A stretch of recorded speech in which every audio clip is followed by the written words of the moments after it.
Side by side now, the 40 of Dustin Loynes has his first challenge for the top spot. The 88 of Michael Churchma down on the inside lane. Can he get clear as they roll at a quarter number 4? Yes, he does. 40 slides in line, goes for the crossover. 88 gonna shut the door on him. And for the first time tonight, change for the lead at lap 10. Put Churchma up to the top spot. Loynes had led this from the drop of the green flag, had a 0.6 of a second gap when that first caution flew after contact at a quarter number 2. We had a couple guys making contact. Now the 88 sideways as well. Slow down the back is the 68 rather of Damon Gilbert. 47 in that mix as well. Don Stevenson, Nathan Sedlak in all of this as well, guys, and battling side by side up inside the top 5. Keeping a close eye here on Dustin Loynes. He keeps peeking back down to the inside, looking like he wants to get back up into the lead there. Don't know if he's going to be able to get it this time by. No, he's not. He's going to have to stay in behind Churchma for one more lap or at least one more turn here. He's going to take another dive down to the inside, take a look. Churchma's going to shut the door. Not going to happen. Right now, the first battle on the racetrack is for position number 5, Scott Bailey on the outside. The 69 of Damon Gilbert falling close behind the 09 in the middle of this mix. Damon to the bottom, going to try to get around that 09 machine right now. William Roberts, that is, on the outside of him. These two machines battling hard already for that 6th position. Want to get up to the top 5. And it appears that our microphone and audio issues have been resolved, so we are working under green flag conditions again. Want to welcome you into the broadcast. Everybody's been taking a look at the action, but we are finally able to, you're finally able to hear us. It is Cora Championship Online Racing Association, the Sunday Money Series. Myself, Evan Pasoko, alongside with Carl Jones and Petey Zeller up in the booth. We got contact between Don Stevenson and that 40 of Dustin Loynes. He was able to pull away in those opening stages again, and since this most recent restart has only been going backwards, he now has Sedlak to contend with as well. We got a lot of contact back around P10, 2-3 wide action around that, and these guys pretty much battling hard all over the racetrack now as the top 5 single file out for the moment. Nothing new up here in the front. We've got Michael Churchman, Don Stevenson, and Nathan Sedlak. Sounds like a repeat of last week up here in the front of this pack here. Right now, Churchman is running a very, very nice line. As we were talking about earlier in this, before you guys could hear us, these guys are having a lot of problems here with this track tonight, especially with this setup being that it is a fixed setup. A lot of the drivers are not caring too awful much for this setup. The cars are very, very tight. They go into the turns, and these splitters just want to bounce off the track, and it's pushing them up into the outside wall. So if you're on the inside of a 2-wide situation or a 3-wide situation, you want to be very, very careful on what you're doing there, because your car is going to push straight up into the other guy, and that could be bad news, as we've seen already once tonight. The 50 of Dustin Lee just got moved out of the way. There's a hornet's nest going on back here, right around that number 09 of William Roberts. These guys are getting aggressive. It was George Bark who gave the bump into him, and George is through. That got that pack separated, and that will give the first battle on the racetrack right now between the number 32 and 20 of Ryan Borges and David Wank. This is a battle for 10th. It will clear up really quick as the number 51 is actually going to take the hole and try to follow Ryan Borges through. The 51 of Nicholas Doucette cannot quite find a way through. And again, that was contact with Bark. There caused a huge checkup. These guys still going at it rather hard outside of the top 10. The top 4 is the magic number. They have pulled a second gap between that 4th place machine, who is now Dustin Loynes, and the 5th place car of Damon Gilbert. 1.3 seconds is the gap from Gilbert up to Churchma, who leads this race. But again, just outside of the top 10 here, and around that 15th position, we've seen a lot of action. 99 car, a little bit slow off the exit. That's Charles Starks. That opens up the door. Dale Adkins to the bottom. He has immediate help with Dustin Lee, giving him a little bit of a push on the bottom. 73 there as well. That's Jeremy Crandall. And the 01 of John Pansula. A lot of heavy hitters are spread throughout this field. One of the biggest movers already, guys, and we saw the same thing 1 week ago. George Bark did not qualify, or rather did not put down a qualifying time, starting 30th on the grid. He's up to P8 that time at the stripe. Yeah, George Bark is just flying through this field in that Red Bull car right now, the 42. He has moved up from the 30th position all the way to 8th, and he is just flying.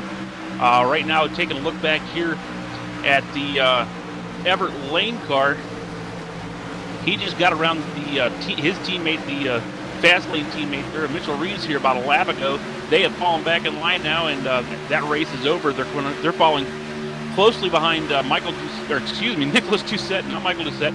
Nicholas Doucette here, the youngest driver on the speedway right now is Nicholas Doucette. I think he is a tender age of 13 years old, and he is out here racing with these big guys and doing a great job. We have some young'uns out here tonight, and they're trying to make their name with the big boys. We had a nice battle going on there for 6th with George Bark in the 09 as the replay goes up on the first caution, as you guys wanted to see. As we are still battling hard here, George Bark is flying through the field. He's going to try to get to the 08 of Scott Bailey for 6th. Got a race for the lead, guys. And the race for the lead is heating up here as this race goes on.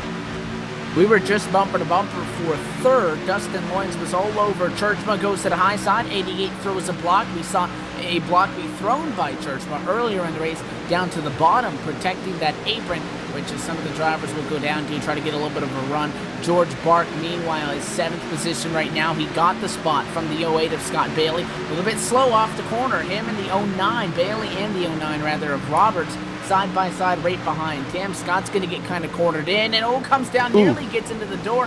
That was a close call. William Roberts wants to go in. George Bark nearly got into George's left rear, and if we go back to Richmond, George Bark was the pinball out there.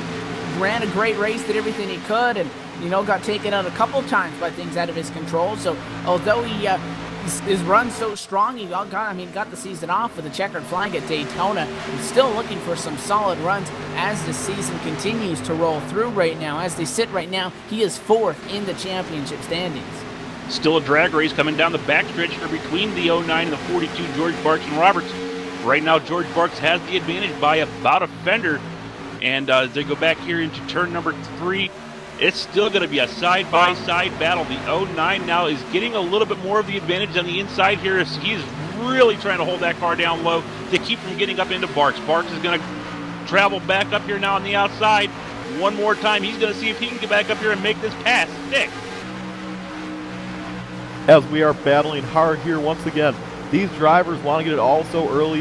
These Bark car and the 09 have been side by side for many laps. They're door banging here. They both want this 6th position.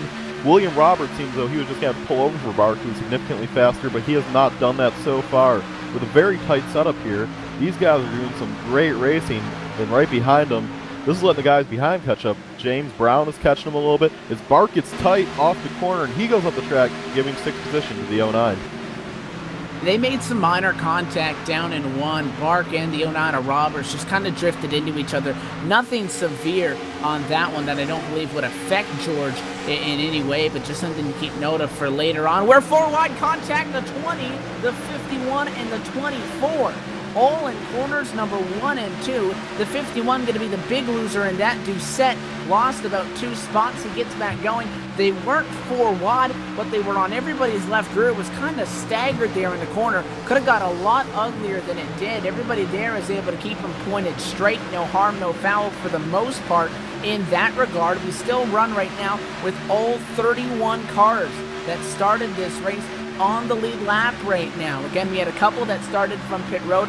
They benefited from the fact that that quick caution was allowing them to group back up to the field here for the only restart off of a caution flag that we have had so far tonight. George Bark does not want to give up on that 09 of William Roberts, but so far the 09 machine doing a good job of holding him at bay. Top 2 now, actually, trying to put some distance on 3rd through 5th, which is going to be Gilbert, Churchma, and Loins respectively. They have about 4/10 of a second on him, and Don Stevenson still trailing now Nathan Sedlak, who's up top.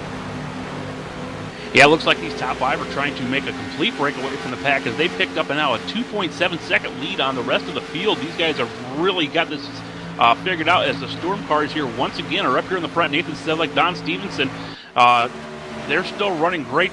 Michael Churchma sitting here in 4th position right now. Damon Gilbert has made his way up to the 3rd position now from 6th. And he's looking like he's getting racing. He's wanting to get up here and race with these boys up here in the front. Right now, Churchma, the 88, is falling back a little bit, and here comes the 40 of Loins. He's trying to get by the number 88 of Churchma. Churchma is starting to look like he's slowing down a little bit on the long run here, but one car that's speeding up right now is that 68 of Gilbert. Gilbert is catching up as the battle on the racetrack is starting to resume once again for 6th, the 09 and 42 of Bark. Bark is going to try to find a way around the 09 of Gilbert. He is caught back up here from the Irish Hills of Michigan. And PD having a fun time with that one. Our whole introduction spiel per se obviously did not actually get transmitted through, but PD loves the reference of the Irish Hills of Michigan. So PD says he's going to beat that one to death tonight. So we'll have to make a counter on that. Maybe that'll be the drinking word for tonight. Anyways, it is Sedlak who has gone to the top spot.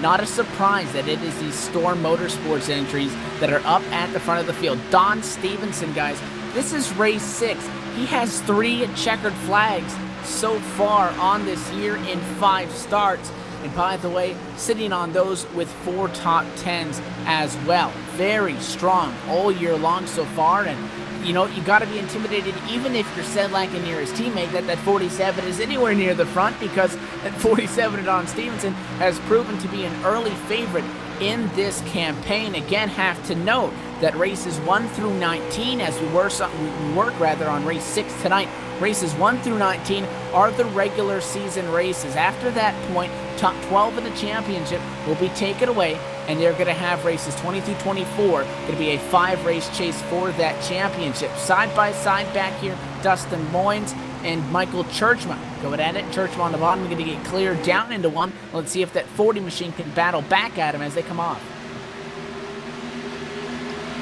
Wow, looks like Loynes is really wanting that position back there. He got right up here into the back bumper of Churchman there. He gave him a little shot, let him know that he's still there. He's still hanging on. But Churchman did make that pass cleanly, got around the 40 car there of Dustin Loynes, and has now set his sights on Damon Gilbert for the 3rd position. Looks like he's going to have a little bit of time before he gets up to them. So, yeah, I'd say probably about a 1 second interval between the Don Stevenson car and Michael Churchman now.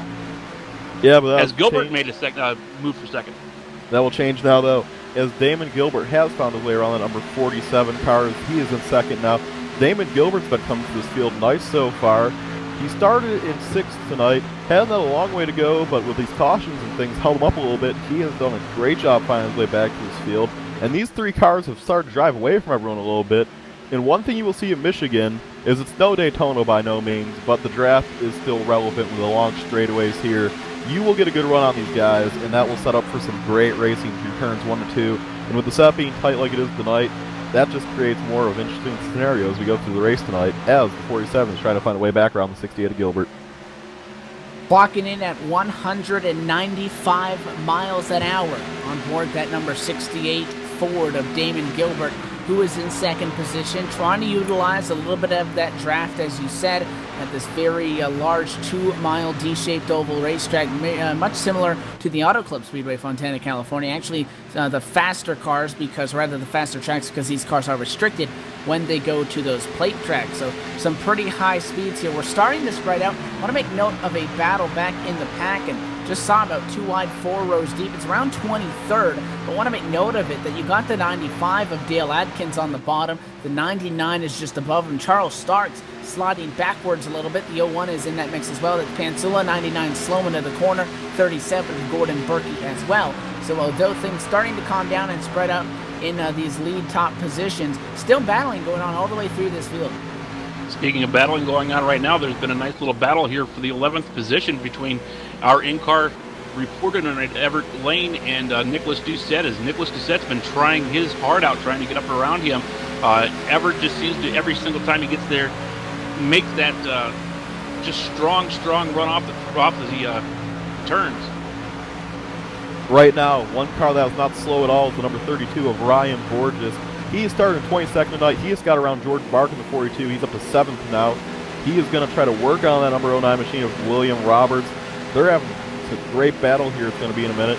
Ryan Borges, though, he's driven straight through this field. It looks like Bark's car is struggling a little bit, though, as this race goes on. The 00 of James Brown's going to get under him. And this has created an unwanted situation for George Bark in the Irish Hills, Michigan. That's number 2 on our count there. Borges, if you want to talk some statistics, is sitting on 1 trip to victory lane so far this season. Got that job done in the possibly the only super late model race that we saw at Richmond. He actually catches the wall that time going into the corner, so the broadcast curse, we'll call it, catches him there. He'll get some very minor damage on the right side of that Vortex Motorsports Chevrolet entry. He's the only driver 5 races into the season that has not had a finish outside of the top 10. Has 5 top 10s in all 5 starts so far. So keep an eye on that 32 as he continues to try to march through this field. As Speedy, again, you said, started back in 22nd. Was a 6th place car in practice, so he's running right up where we would expect. Maybe just didn't get the qualifying lap that he was looking for, but he continues to try to march forward. I'm actually surprised that we're seeing George Bark's back. Actually, 42 of George Bark is down pit road. 42's coming in. With George Bark, as he pulls down in here his pits, he said enough is enough. He needs some new tires and fuel in this thing. He's going to go ahead and put the outside tires on it. We're going to see if he's going to, the crew's going to run around and change all 4. No, he just takes outside tires. So trying to make a little bit of an adjustment there, just taking 2 tires, maybe try to loosen that car up a little bit there. I'm sure he got a full tank of fuel also. He's down and away and back out to the race. Yeah, a few others coming down. Dominic Dieball was in.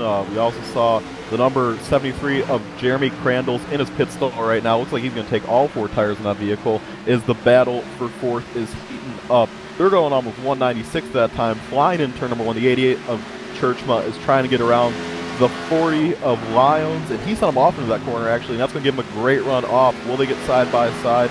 No, Churchma did not have the run he needed, but Churchma has to be getting frustrated here as they're going to have to go by Bark, who has rejoined the track surface. Is Churchma, I'm sure, wants to get up to the battle for the lead, but he cannot right now because he's 2 seconds behind them. And like we were talking about earlier with the draft, you are going to need that draft to catch back up to the leaders almost. I mean, it's not as bad as Talladega or Daytona where you lose the draft, but if you lose the draft here, it's still a significant loss for you.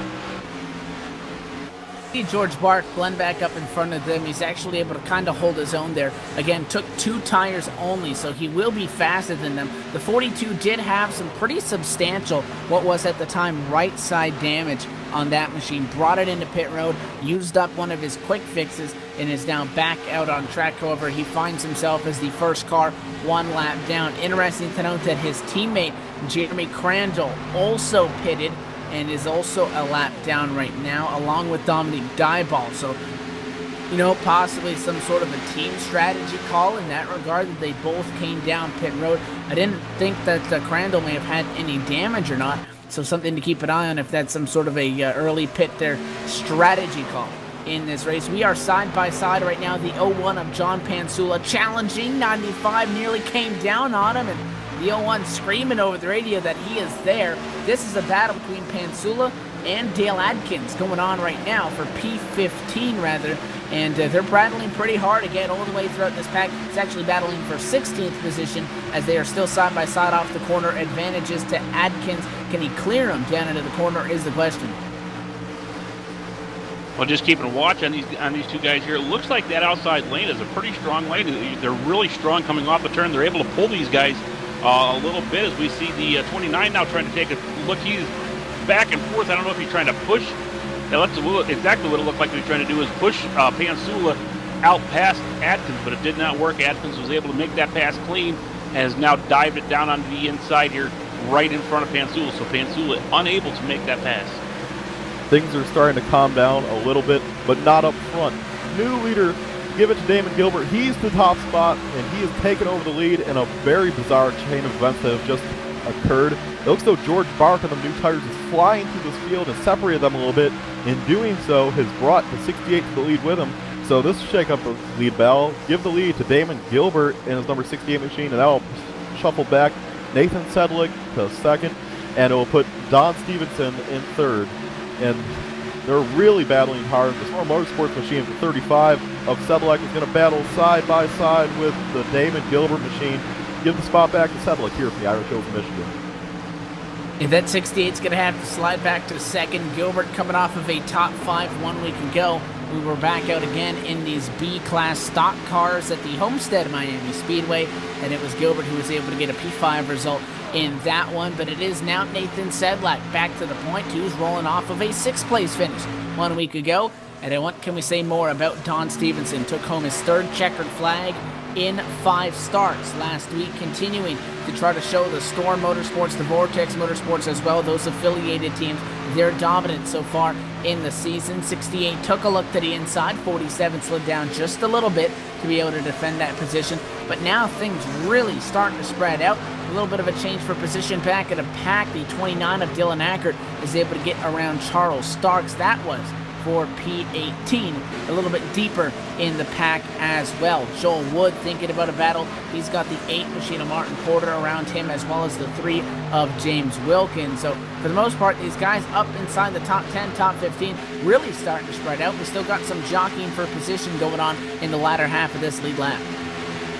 Taking a look back here in the 8th position, the 8th and 9th position about to heat up for a battle here as David Wenk has now run down the Lafarge Employees machine of James Brown in the 00 here. He came from about a second and a half back, and he has now brought that 20 car back up to the rear bumper here now of James Brown, looking like he's wanting to get around. Yeah, and that he does.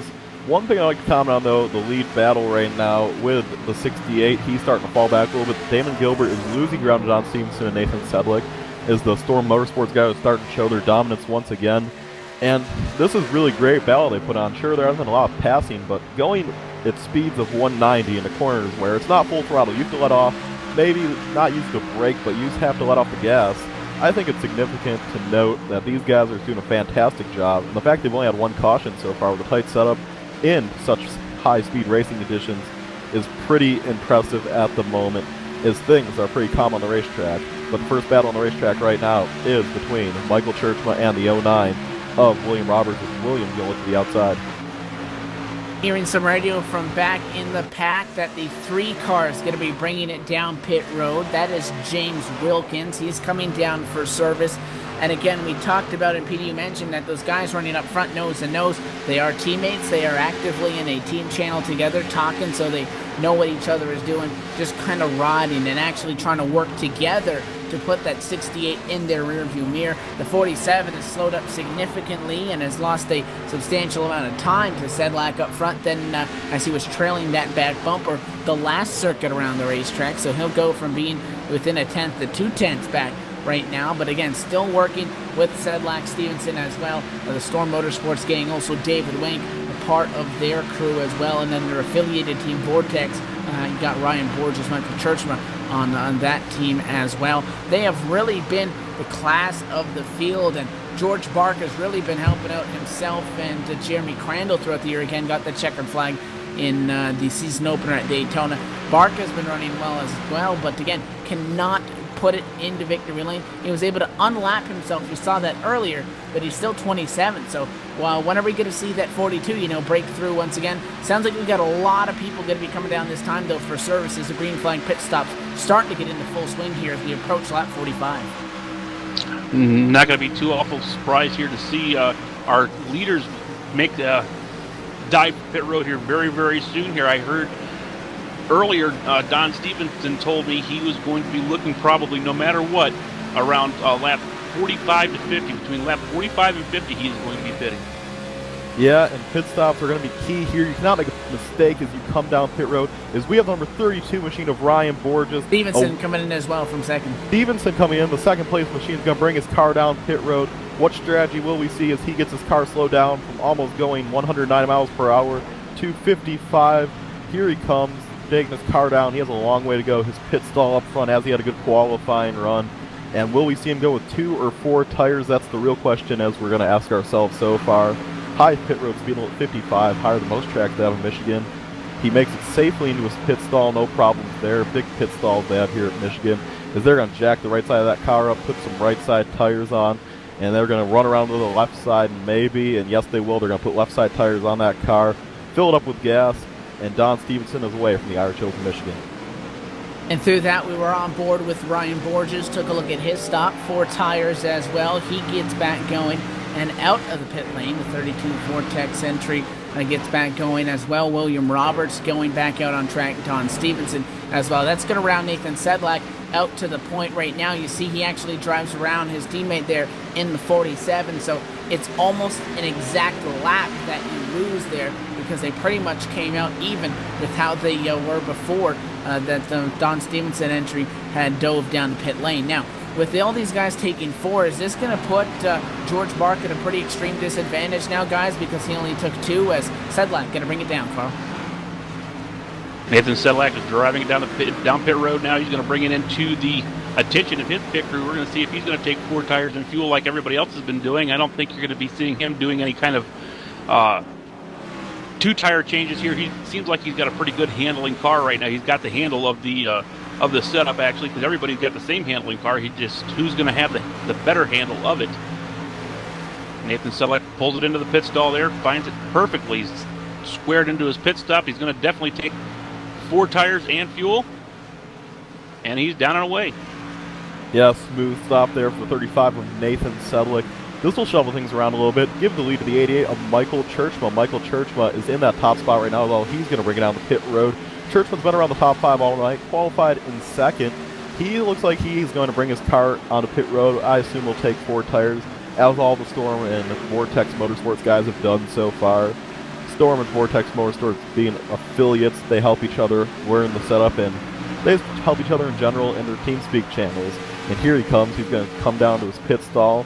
He will make it into his stall fairly safe. They have pretty big stalls here in Michigan. It's hard to miss them. And they're going to jack up his car, put the right side tires on. Seems as though they did that pretty successfully. Run right around that left side, and they're going to put the left side on. Churchma is revving his car. He's ready to go. They drop the jack, and he's right away. Churchma off pit road. And now almost full circle. Salicardi led the last time by. He's going to be bringing it down pit road.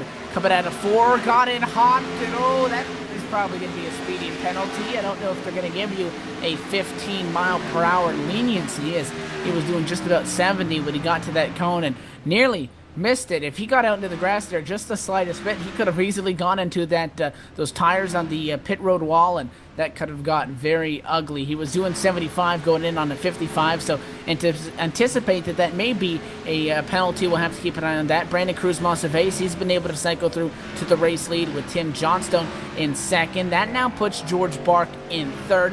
Now finds himself, however, again on a different strategy than our leaders. Gonna have to see how that affects him in this race. 54 now slowing from the top position. Monsalves going to be bringing it down. Tim Johnstone as well. They both appear to be slowing. Very conservative entries for the 54 and the 12 machine. Riding along here with Brandon Cruz-Monsalves in the small town computers number 54 machine as he brings it down pit road here to the attention of his crew now. He is going to slide it into his pit stall. Nice entry into the pit stall there. It looks like he's going to probably go ahead and take 4 tires and fuel also. As they do. They run around the left side of the car. It looks like they're going to jack it up. No, just 2 tires. He just took 2 tires. 2 tires only for Monsalves. He's wanting some track position apparently. And that they do. 2 tires. Very interesting stop. What this does right now is it will cycle the lead through to George Bark in 42. If you guys remember, he short pitted this.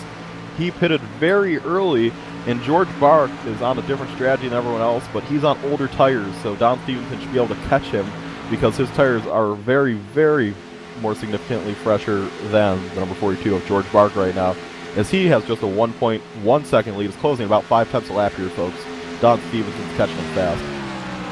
And this is going to put us in a very interesting window when it comes to pit stops throughout this race. Again, this race being 150 laps in length. My OCD likes this because if we cut it up in thirds, if you wanted to make it on 3 stops, or rather on 2, you'd have to come in right now at the lap 50 mark and at the lap 100 mark. Because they are short of that, it's going to put them on a 3-stop strategy, I believe, unless we really get a long string of yellows that we may see somebody try to stretch it.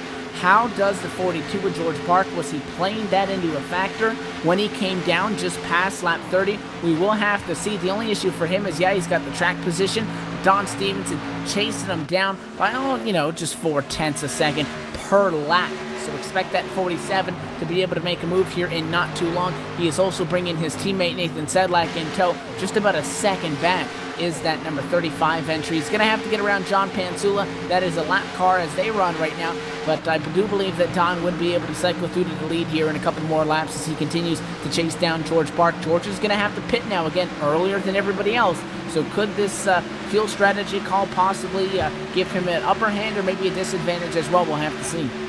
Yeah, if he doesn't fall too far back through the field there before he has to go in for the pits, I don't see it hurting him too awful bad. The only thing is going to be for that last run, he is going to be out there on much older tires than that of Don Stevenson. Like you said, Don is just catching him wholesale right now. And like I said, if Parks doesn't go too far back into the field after this round is taken care of and everybody's tires start to match up here and everybody starts getting loose or tight or whatever they're going to do, it might not hurt him too awful bad. Well, no, and whenever he came to the pits, he wasn't position number 8. I remember that. And here comes Don Stevenson like a bat out of hell. He's going to catch him immediately. And he goes to the low side, and he's underneath George Bark. It's going down in turn 1.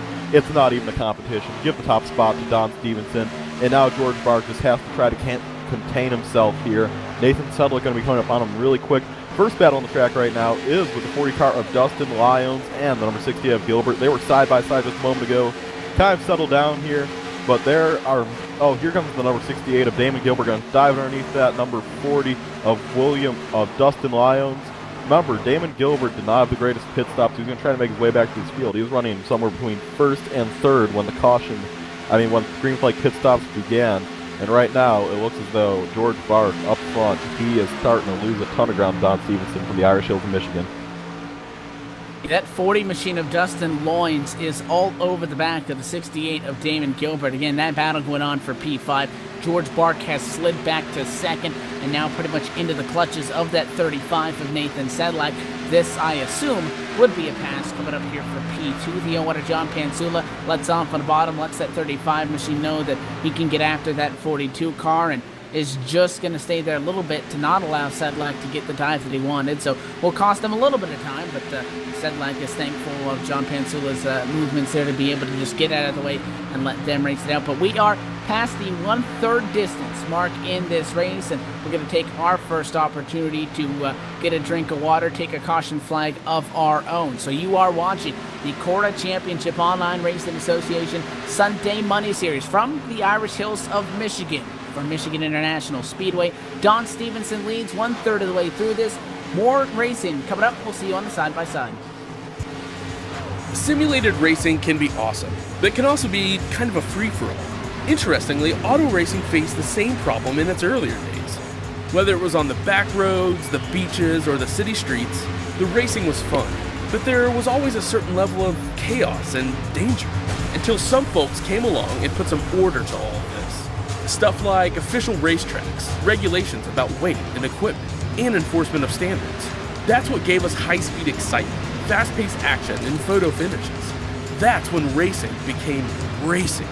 The guys over at iRacing.com have made the same transformation in the world of sim racing. Sure, they've got the most accurate tracks and realistic cars out there, but that's just the start. See, iRacing analyzes the performance and results of each driver in every race, so you can be sure you're always placed in races where the competition will be tight, and that those reckless drivers who ruin it for us all are kept in the pits. Not to mention that with over 45,000 active members already in their vast community, you can find races day and night, so you can always get in on the action. You can even join a league of your favorite series. And since updates are always automatic, you don't have to worry about software and can focus on the track. Zip up your fire suit and check out iRacing.com.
Yeah.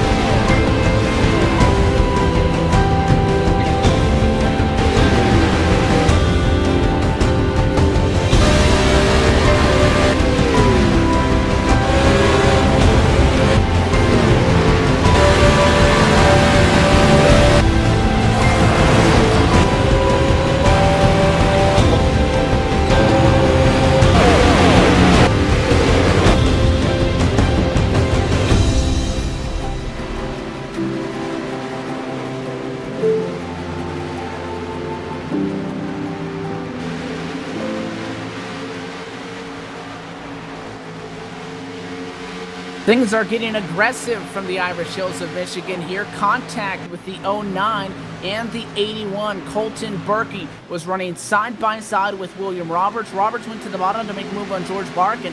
Drove into the door of the 81. Sent them down to the grass. No caution would fly. We're going to get that replay going up for you as we can. The 09 just now leaving pit road after receiving a black flag. And it is Don Stevenson, Nathan Sedlak, the top two. 3 seconds back now is George Bark, but still in the top three.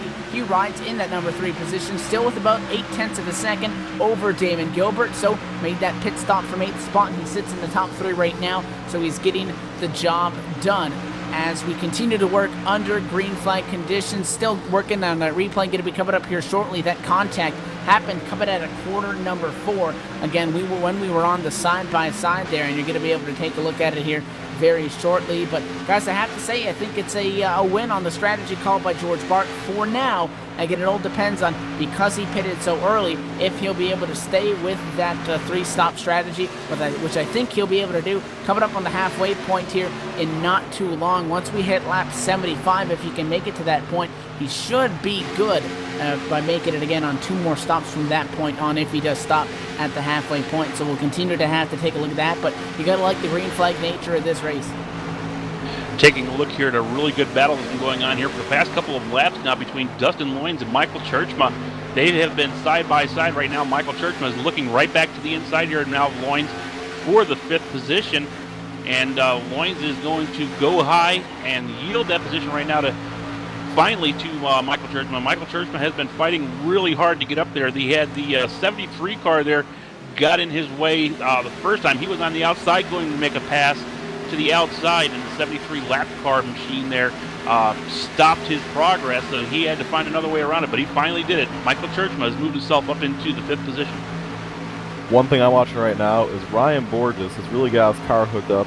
He has just been patting cars left and right from the Irish Hills of Michigan as they're trying to make their way to the front. That 32 crew has that car hooked up, and they're going to look underneath that 40 of Lyons. And Lyons is starting to fall back a little bit. These cars are faster than him, and Loynes is just struggling, it looks like, with the handle as Borges right underneath him. And Borges should get around him really easy in the Vortex Motorsports machine of his, and give 6th and 5th to the 2 Vortex machines of Churchma and Borges as they're going to race here.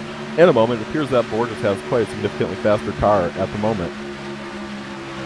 Damon Gilbert going to be able to get around George Bark. That is for 3rd, but you do have those Vortex machines lined up 5th and 6th. You got the Storm guys lined up right now 1st and 2nd. You do see the 15 machine in the mix of that. That is Dominic Diebel. He is 2 laps down as they run right now. So they're talking with him. The 15 is on fresher tires, so they're discussing how they're going to be able to work through this and, not impede the progress of each other, but also get that 15 through and out, because he does have a little bit fresher tires, and it actually looks like Dominic's actually going to let him go. So that's going to be interesting how they negotiate that. Over the top 2 do have now 4.6 to the good, where we find Damon Gilbert in that quick lane racing entry right now, who sits 3rd position on the racetrack. Still right now 24 cars are on the lead lap. Last car on the lead lap is Brendan Mossavais, so he's working on that 2-tire strategy, Carl, that we followed him down with, and hasn't made up the track position that he would have wanted from it. He's battling with Jason Halverson for 23rd. Yeah, taking a look one more time here at Brandon Cruz Mossavais here, as you were talking about him not having the success like Barks did. He is pretty much struggling back here in the back of the pack around the 24th position as he's trying to get now down around the 21 car of Jason Haverson. And pretty good gap between them now as he's Halverson seems like he's getting just a little bit better of a run off these turns and down these straightaways. So Monsivice is not going to be able to make that pass. You know, the racing may be spread out right now. There's not too much side-by-side battles that look down through the field. But one thing you got to appreciate when cars get spread out and they're all away from each other is the pure speed of a race car. We are all here, the drivers, the commentators, the fans, because we love racing. And one thing you got to love about these nationwide cars is that their sheer speed right now is we are watching them go almost 190 miles an hour into the corner. And remember, these guys have such high downforce, they can almost maintain speeds of around 165 as they turn through turns 1 and 2. A little bit slower through turns 3 and 4 as they only hit about 185 heading into there. But these cars' speed is just fantastic to watch. We watch these beautiful Chevy Camaros and Ford Mustangs race around the Irish Hills of Michigan. We don't need to mention those Mustangs. Let's just talk about those Camaros. We do have some vehicle facts for the interest here that I did write down before we went on. We got vehicle facts as I am being sabotaged for the lack of Ford love that I am showing. These NASCAR Class B stock cars run with a 350 cubic inch 5.8 liter push rod V8, also running at about 650 to 700 horsepower unrestricted with a 4-speed manual transmission, power steering with recirculating ball with mild steel with full roll cage chassis, 110-inch wheelbase, and weighing in at 2,450 pounds without the driver. Just for a side note there. It looks like our leaders are going to start running into some lap traffic here as Nathan Selleck pulls up and under now the 21 car of Jason Halverson. The next car in danger of going a lap down is going to be the 54 of Brandon Cruz Monsivice, as he is only just about maybe a half a second ahead of these guys. So Monsivice's pit strategy did not work out for him. Looks like he is going to be the next car that's going to be eaten up by these leaders here and go a lap down. Yeah, the racing is fun to watch though whenever they do get racing here with these tight machines. Things do heat up and the tempers will flare later in this race. We are approaching the halfway mark of this race, and I'm going to take you down through your top 10 right now.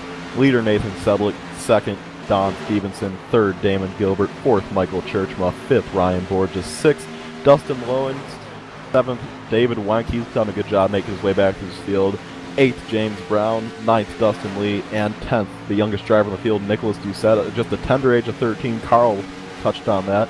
And you know, I want to call out the 51 here. He's doing very good here tonight for just a young man as he tries to make his way through this field, and he's in 10th out of about 31 cars that took the green flag tonight, and that is very impressive if you ask me, to be at such a young age and racing with the adults and seasoned racing veterans as we have here tonight. Shout out to the 51 Nicholas Doucette. You're doing a wonderful job, bud. Just a quick update here really quick on the 42 of George Barks. He has made his second pit stop. This time he took 4 tires, dropped him down 1 lap now, though. George Barks sitting back here in the 24th position after his pit stop. So Bark has cycled through. He is short of the halfway point. Looking at the field, I still believe that he'll be able to make it on one more stop.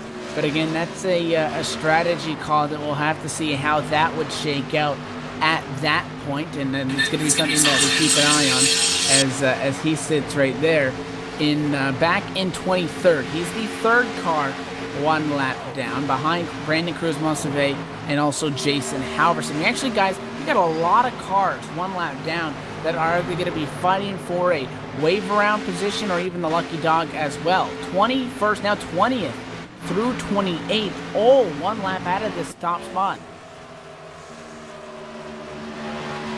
Back up here in the front now with Nathan Sedlick. He is really being challenged hard now by the 47 of Don Stevenson. Don Stevenson looking like he wants to get up here into the lead. I was talking with Don before the race, asked him if he's going to let anybody else win. He said, yeah, probably a sprint car. Funny to mess around with these drivers for the race. A lot of these guys have great senses of humor, and it's just wonderful. Race car drivers have long memories. It's something that Evan likes to bring up a lot. So even though they're fun to mess around with, I wouldn't mess around too hard because they will not forget. The battle for the lead right now is probably the closest battle on the racetrack, and they're not even side by side yet. The 47 of Don Stevenson, 3-time winner of the season, is closing in on his teammate, the 35 of Nathan Sedlick. And I want to take a quick moment to comment on the dominance of these Vortex and Storm Motorsports cars. Sedlick leads, Stevenson second, Kirchma fourth, Borges fifth, and Wenck sixth. That's their whole team right there. They're the exception of Damon Gilbert, the entire top of the leaderboard is nothing but Vortex and Storm cars. They don't play around here. They are here to win, and they are making a big statement here from the Irish Hills of Michigan today as they race hard for the lead.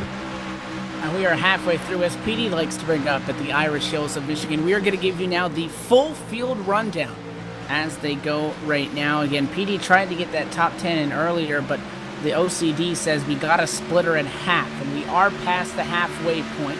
So we're going to run you down through where everybody sits right now, get you caught up to date on where all the drivers are as we prepare for what's going to be our second round of green flag pit stops coming up in not too long. So top 10 as it run right now, Nathan Sedlak with a 1/10 of a second over his teammate Don Stevenson. Damon Gilbert, 6.4 seconds back, is in third spot. Michael Churchman, P4, he's 7.4 seconds off the top spot. Another second back, third through fifth, a second intervals between them. You got 6.4, 7.4, 8.4 back is Ryan Borges in the 32 machine. That is fifth position. 14.8 back, David Wink is in the number 6 position. James Brown, 7th spot right now. Solid run going for him. He's 15 seconds back. 18 back in 8th position. That's Dustin Lee. 9th position right now to Nicholas Doucette, as we mentioned. And Martin Porter actually just going to lose that top 10 position right now. Everett Lane going to take it from him. Still haven't gotten an opportunity to talk to Everett, our in-race reporter tonight. May not if this thing continues to go green through. But that is the top 10 as they go right now. 11th position now is Martin Porter. Scott Bailey, 12th. 13th is Dale Adkins.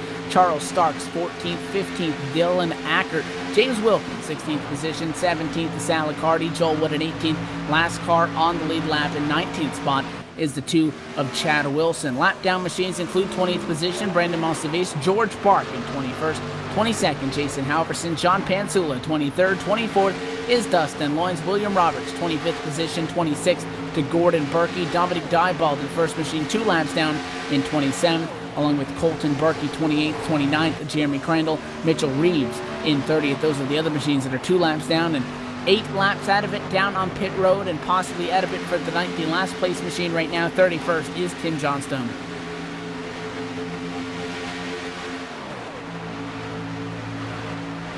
Okay, now you can take a breath here, buddy. There's quite a few cars, yeah.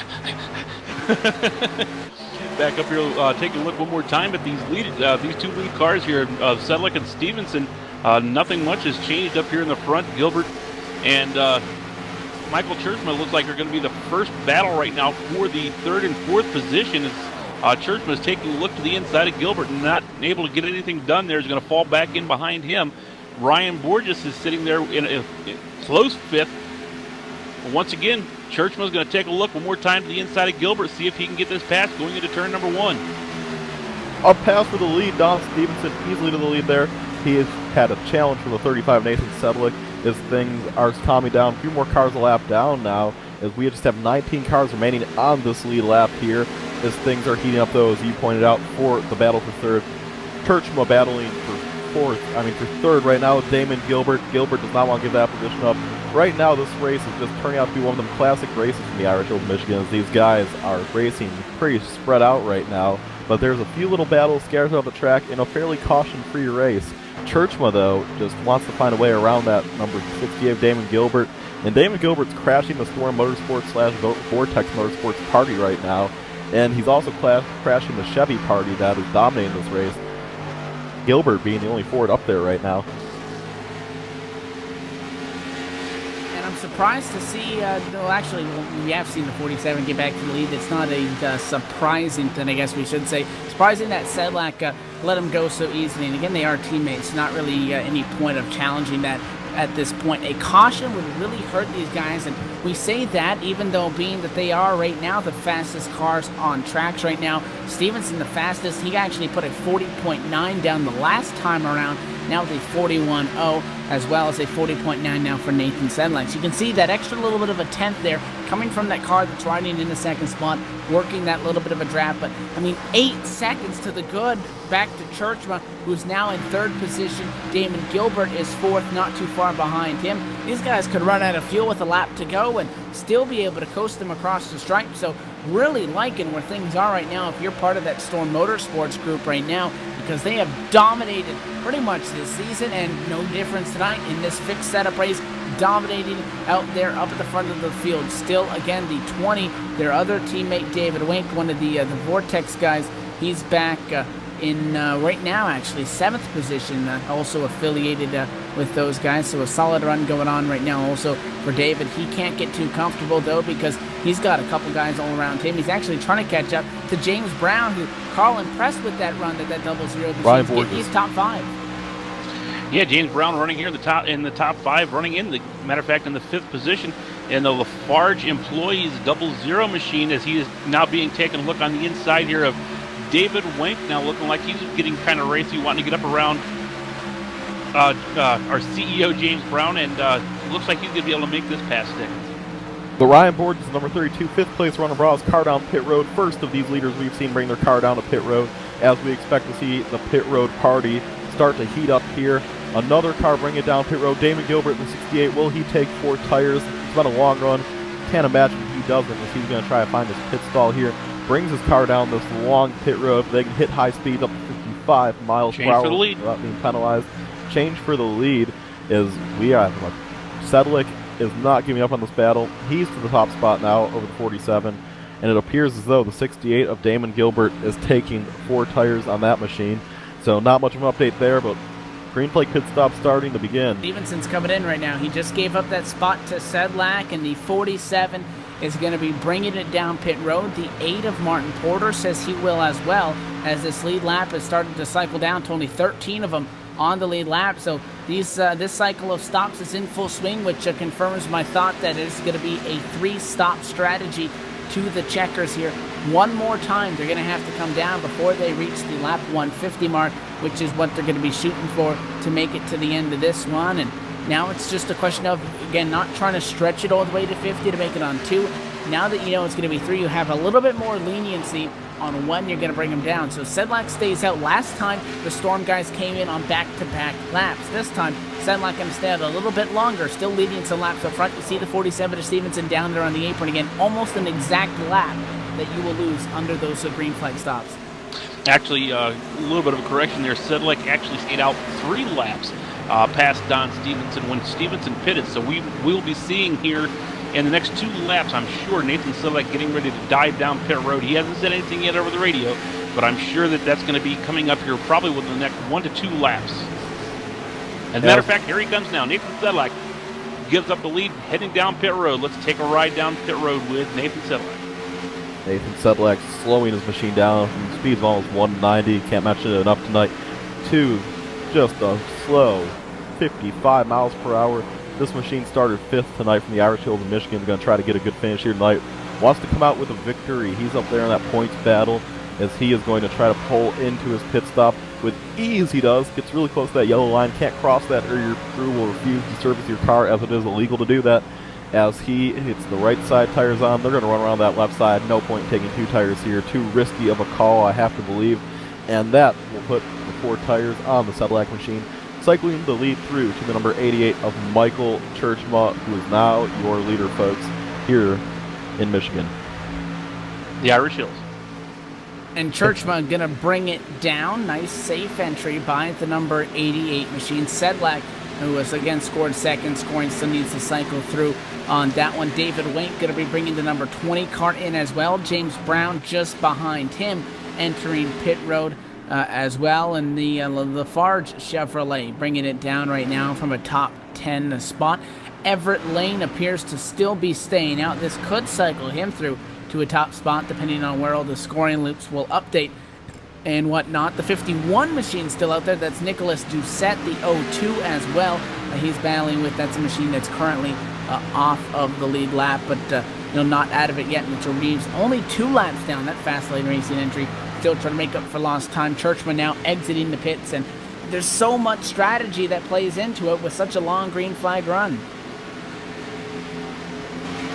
Taking a look up here with the 51 of Nicholas Doucette, young man. He is going to go ahead and lead his first laps of the day here now, as he is going to just about get into the O2 there that just got around him after his pit stop. But Nicholas Doucette, young man out here leading this race here for the first time tonight. Let's see if he's going to break off and head down pit road.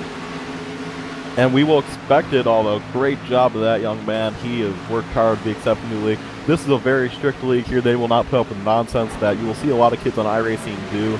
And, you know, it's hard for a kid of his age to get in such a prestigious league, but he has somehow managed to do it. And congratulations to him.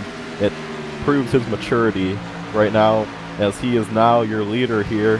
Very proud of the 51 here tonight, as here he comes around turn 1 and 2, the leader of this race.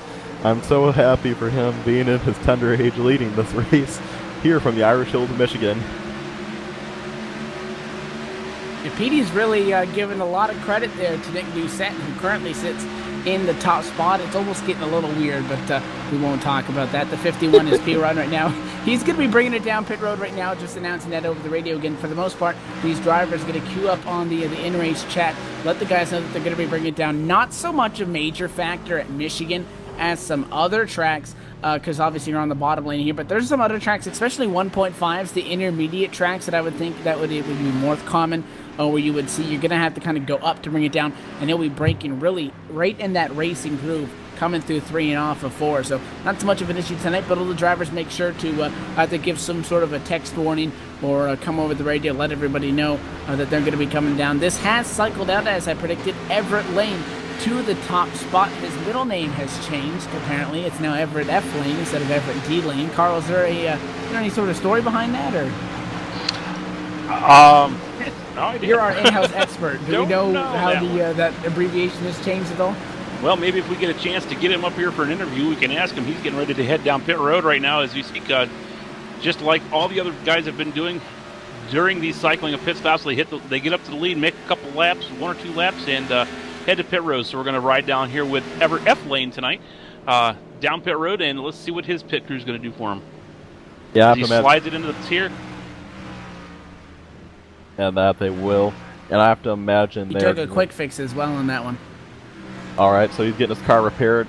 Also getting repaired with them tires, put 4 new ones on, I have to suppose, and they'll jack up the left side of that car, put 2 new Goodyear Eagles on the left side of that car, and he is off.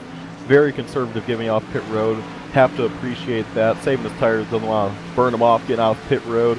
This is a real rough track, bumpy. They don't have the new repaved version on iRacing, so when you go through these corners, you will hit bumps and your car will wiggle, and it is a problematic track, and it's impressive that these guys have been able to be green for, I think it's almost 90 laps now, Evan. And I know the fans are complaining, this race is getting boring. This is exciting right now. It's fun watching these guys wheel these cars around this high-speed racetrack.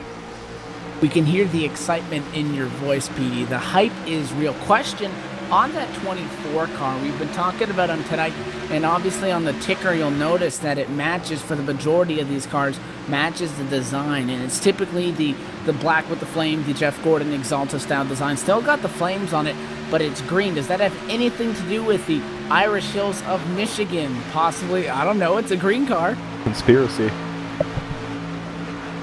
Carl, we gotta queue up. We need a caution. There are questions that we need to find answers to with this 24.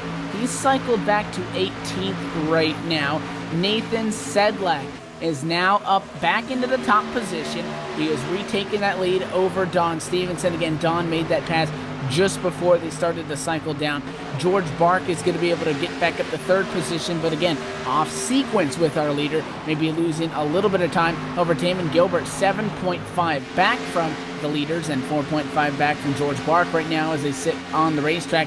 So Damon Gilbert, again, still running strong, but really starting to get strung out. Only 18 cars remain on the lead lap at this point in the race. Number 54 now at Brandon Cruz Monsivice. He is going to make his second pit stop as he pulls down on pit road here. And let's see what's going to go on with the 54 small town computers machine as he's going to slide it into his pit stop here and see what kind of a pit stop he's going to get.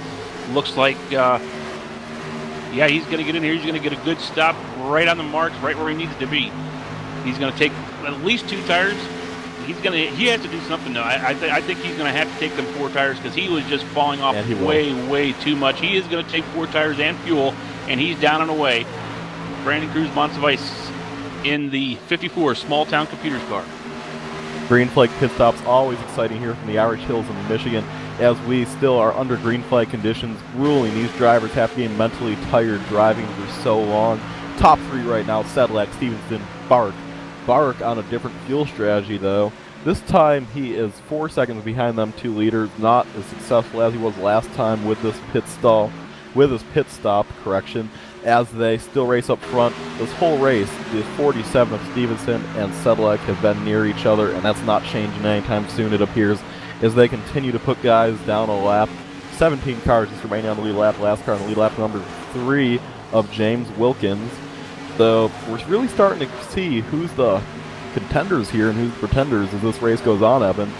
And you got to be impressed with what these guys are doing. It's not easy to be able to stay out here and stay green for these extended period of times. Again, we've seen a couple incidents. Obviously, we mentioned that we saw a couple cars that were out in the grass. I know it was the 01. Somebody got turned into the grass. It may have been William Roberts who gave somebody some help. That was at a corner number 4 earlier when we were on our first commercial break. And, you know, there's been a couple incidents, people getting loose, people get down the grass, but the point is they've been able to hang on to it. You really got to pace yourself, and you look at Michigan, you look at 150 laps, you know that maybe these guys are going to take it easy on the start. Didn't look like it because we were 4-5 wide on that first start. I know we weren't on the microphones, but you could see it in that back of the pack area. Really rolling into this, I think a lot of drivers, Carl, and maybe you can, shed some light on this as well. You've been talking to a lot of the guys. I think rolling into this one, there's sometimes you go into a race and you don't expect it to go green. You know, you'll be prepared for those string of caution that may plague the majority of the race. I feel like a lot of drivers came into this race expecting a long green flag run, so they were a little bit more prepared for it. Well, actually, I was down pit in the garage area down pit road earlier today before this race started. And just the opposite, actually. These guys were expecting this to be a caution fest today. They were figuring it'd be just one caution after another. Proved them wrong, as Nathan Sedlak has now pulled out just about a full second lead now on Don Stevenson. So not even Don Stevenson able to keep up here now with Nathan, as Nathan's really got the handle of this car figured out. He knows exactly what he needs to do to keep that car up front, obviously. And one thing I think that's can contribute to the lack of caution here is just the amount of respect that these guys have been showing each other as they're, especially these lap cars. They're getting up and out of the way of any of the lead cars as they're coming through, and just a lot of respect. So you got to hats off to these guys today. They have been doing a tremendous job. One thing we've been joking a lot around tonight with is that whole Irish Hills of Michigan. I'm sure some of you fans are absolutely confused on why we were doing that. And I'm going to give you a little bit of historical facts on that. I've looked up while racing's pretty spread out. Because the racing has been so intense that you've had time to do some independent research. I have done some independent research. And the Irish Hills of Michigan is an area of land roughly in southeastern Jackson County in Michigan. Its name comes from the Irish immigrants who settled there from 1830 to 1850. They came off their boats from Ireland and they settled in the America. They could not find many jobs as Irish immigrants were not well liked, so they went to a hilly area in Michigan, and that's where we get the name, the Irish Hills of Michigan. The main attractions around there are Michigan International Speedway, and that's about it. So that's why they call it the Irish Hills of Michigan. See, that was like 7 times. That's not fair, but I've actually been able to be to the to MIS, as it's referred to, Michigan International Speedway. It is a rather good facility. Unfortunately, there wasn't any racing going on when I was able to go, but I've been in and around this area in Michigan and whatnot. We are within now 50 laps to go, so 2/3 through tonight's race with these B cars. Race 6 of 24 with the Cora Sunday Money Series. We are going to step away for our final time under a commercial break under the green flag conditions. We'll come back and it's going to be the final few laps. We'll see. Does the Storm Motorsports domination continue? Do we see a caution shuffle this one up? Nathan Sedlak leads from the Irish Hills of Michigan. Commercial break, and we're going to have the race to the checkered flag on the other side.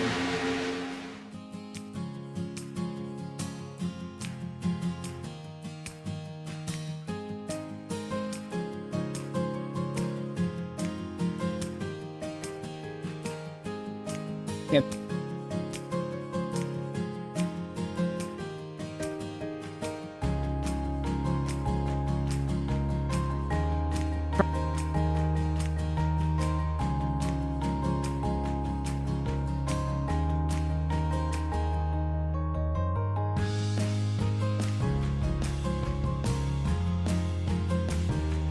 Shut up.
Proudly.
Back live from the Irish Hills of Michigan, Michigan International Speedway, playing host to tonight's Cora Championship Online Racing Association Sunday Money Series on LSRTV.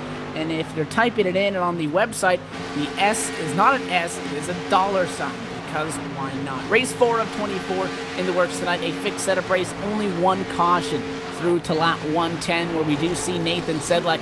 He continues to lead up at the front of the field, still with his teammate not too far behind, 9/10 back to Don Stevenson. One more cycle of pit stops to get us to the checkered flag tonight now, as this time by 40 laps to go, and this could decide it again. Still only the one caution that happened on lap 3. Other than that, green all the way. A caution will really change the format and the look on this entire race if it were to happen. Right now, the only battle that I'm seeing on the track is going to be between Ryan Borges and Michael Churchma in the 88 and the 32 here, as Churchma dives it down to the inside, gets around Borges, and puts Borges back to the 5th position. Michael Churchman's up to 4th now. Things are really getting slimmed down here. We're down only 14 cars on the lead lap, folks. This has been a grueling pace these leaders are setting. And the rate they're going, we're going to have about maybe 8 cars left in the lead lap by the time this thing's over. This is just a ridiculous pace they're setting. Right now, we have some cars within striking distance, and that is... Oh, actually, now we're down to 13. They just lapped Sal Accardi, so more and more cars going to lap down. Sal... Go ahead. Sal, just want to make a quick note of that. Sal Accardi just raced his way back onto the lead lap by himself. He didn't, by no aid of anything, he just drove by the leaders, but it looks like the leaders have now since decided to put him back down a lap. I was watching that battle earlier. That's actually very impressive there. Is George Bark is falling back. I think he may have just made his pit stop. The 42 car is indeed down pit road. He has already been through his stall and out. This is his 4th pit stop of the race, and he is down and away as this will shuffle through, and now we just have 13 cars in the lead lap, and this will move Nicholas Doucette up in the top 10. Good job for him. Yeah, we talked about Bark, how he was on that different strategy, getting the job done. He's been able to get back out there. I don't think he has a shot at the checkered flag tonight unless there's a caution and they all come down, because by the time everybody else cycles through, he may be up there in the top 3 running position. But the fact that they're going to be on fresher tires by quite a handful of laps is going to, I think, give them the upper hand. Meanwhile, Nathan Sedlak still stays out. Don't count these guys out on a little bit of short pit strategy as well, not just Bart coming in because he's on that different cycle. We could see some guys like a Nick Doucette, a James Brown, and David Wink, some guys that are at the tail end of the top 10 and in turn the tail end of the lead lap coming down. We hear a lot of drivers coming down actually on a short pit strategy. What this is going to hurt them in regards to is they're going to be a lap down. So you're going to see a couple guys doing a short pit, hope that they can save some time. In the same regard, a lot of guys, and I would anticipate that if I was the leader, Nathan Sedlak, you want to stay out as long as possible, not pit, so that if something were to happen, you would still be on the lead lap, try to stretch that fuel cell as much as it'll go to be able to stay and maintain that top spot. Even though, again, also it's going to be that much more of a comforting decision, considering the fact that they had 8 seconds over the second place car at the time. Churchman now cycles through in third, 12 seconds between Sedlak, Stevenson up front, and Churchman Borges. So funny, you got the Storm guys 1-2, and now you got the Vortex guys in 3rd and 4th. Those two teams still just so strong. Even if they do a short pit and only take on 2 tires at the amount of they are behind, I don't see how. The only thing that's going to do is to maybe close them in a little bit closer if everybody else decides to take four tires. But I don't even see how short pitting is going to be able to help these guys here. It's going to take nothing but a miracle to actually get this to close up any. And we'd have to see a caution. I think the only way we're not going to see Nathan Sedlak and Don Stevenson win this race today is if we get a caution or one of those 2 guys mess up on maybe a pit entry or a pit exit, get caught speeding in the pits. That's about the only thing that I see is going to make any kind of a difference up here in the front. Yeah, and that's true. That would probably be the only thing that would change the outcome of the race. And right now, while things are still very calm on the racetrack, I would just like to take a moment to say thank you to Ethan Moses, Travis Brown, Hoosier Man 34, and Mark McFadden. Y'all have been sitting there in the chat talking about this race, enjoying watching. Thank you guys for sticking around in maybe the not most entertaining race in the world, but sure has had a fair share of excitement from the Irish hills of Michigan.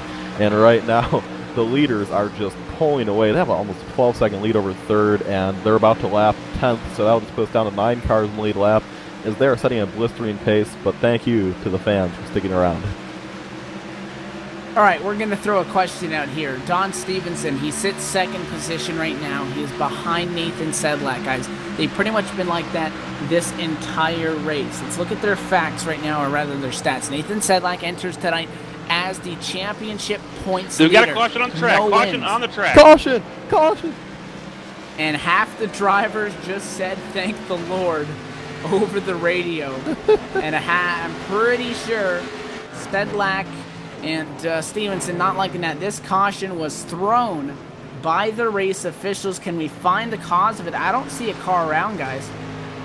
No, I don't see anybody around, but I'm going to tell you right now what this is going to do is this is going to really hurt drivers like Everett Lane, George Barks. George Barks, who just got done pitting, is now a lap down. Charlie Starks is a lap down. James Wilkins, all these guys that are a lap down have no chance now of getting a lap back. You know, if something big were to happen in the pits, You know, some of these guys might have had a chance of getting a lap back, but somebody like George Barks, who had just got done pitting, went that lap down. This is going to destroy any hope that he has of getting back on the lead lap now, unless we get caution after caution because of this. I have to disagree, Carl. I think all the lead lap cars are going to come down pit road, and I think they'll be able to get the wave around here, I do believe. Although, if someone stays out, that will ruin their chances to come down pit road. And I think I found the cause of the caution. There was a beer can high in turn 3. The caution's going to be for the 79 of Joel Wood. And he didn't wreck, but the 68 got in the wall in front of him there. They made contact, and Joel got a little bit sideways, went through the grass, and went back up, and he was able to hang on to it. And that's the only thing that I saw at the point in which the caution flag was, again, manually thrown by race control. So leaders coming down pit road. I don't like that call, though, to throw the caution on that. I don't like it. I think it was more or less anything that they needed to caution. Well, I mean, we've seen that you will see race control manually throw a caution in the past or multiple car incidents. But I think if Joel Wood was able to save it, if you spun it in the grass, and iRacing's not going to automatically throw it if you're down and you're off the racing surface. That's fair game. But I think if he saves that, then I think that is a caution that is rather uncalled for. We're hearing race control's statement right now, so trying to listen in on this one. 79 of Joel Wood is the machine that they're referencing. Still listening in. That's why I kind of sound like I'm half on this conversation. Oh, I thought you were stuttering. But I'm liking Petey's observation better. He saw that beer can up there in turn 4, sitting at the top of the racetrack. I mean, a beer can probably would have done as much damage as a car that didn't wreck. In my opinion, it's been classified as a racing incident. Laura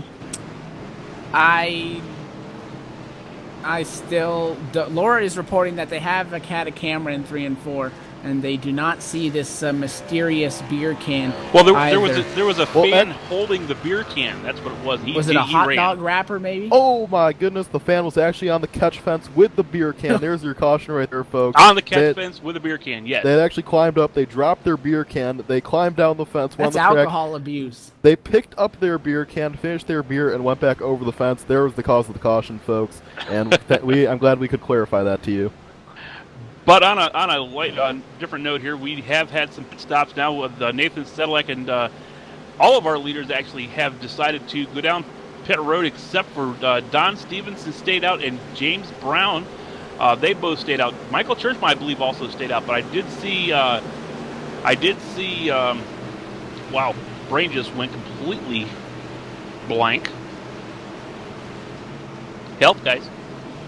Well, I'm going to say this, that the NASCAR Sunday Money Series with the Jacques Debris caution, or as my opinion on it is the BS Debris caution, because I do not like that at all. That does not sit good with me. Anyways, side note, it's going to be a wild finish. A wild finish, yeah, but you gotta question also, being that they decided to throw a caution, what happens? We always say this in all the other racing, when we see it happening, is cautions breed cautions. It's going to get these guys all back up here side by side, and this could be a mess. It could be. be. These guys are already tired. They've been out there running. They've been out there running for 121 laps. Well, if you're those Storm Motorsports guys that had 12 seconds a lead, that you worked 115 laps for, you're probably not the biggest fan of the race officials right now, especially if you don't win this race. But Carl, I think he's caught up down on pit road with our in-race reporter. Our in-race report tonight is that no, I mean, he's in his car, but Carl has got down. Oh, we're going green, actually. I thought. Yeah, we're not gonna Petey, be quit lying able to to. yourself. He's not on pit road. We're in the He's not on cars. pit road. We're in the cars. Yeah, Unless you want to pay Everett, because again, they do get payouts, Petey. Unless you want to volunteer to give Everett the payout for a possible position, I'm sure he'd have no problem coming down and talking to us. We are going to go green. This has kind of thrown us off because I think we were all ready for this one to ride out, and now it's going to be a 29 to go restart with Don Stevenson. We do believe They're that the waving race off the control restart. is going to, they're going to wave it off. We got a couple guys that still need to catch up. Jeremy Crandall, Dale Adkins, and the back half of the field is not entirely grouped up quite yet. The pace car is diving off, and green flag is in the air, and now they're going to delay it. Oh. Unfortunately, that's going to cost some time because they were unable to delay it by the one lap. So now we are going to attempt to queue up our in-race reporter, Everett Lane. Haven't had an opportunity to do so tonight, and Carl, we're going to try to get you hooked up on the radio with him if we can find his frequency here, and we are dragging him up, so let's see if you can get a copy on the radio with him. Hey, Everett, this is Carl up here in the tower, man. You got a copy?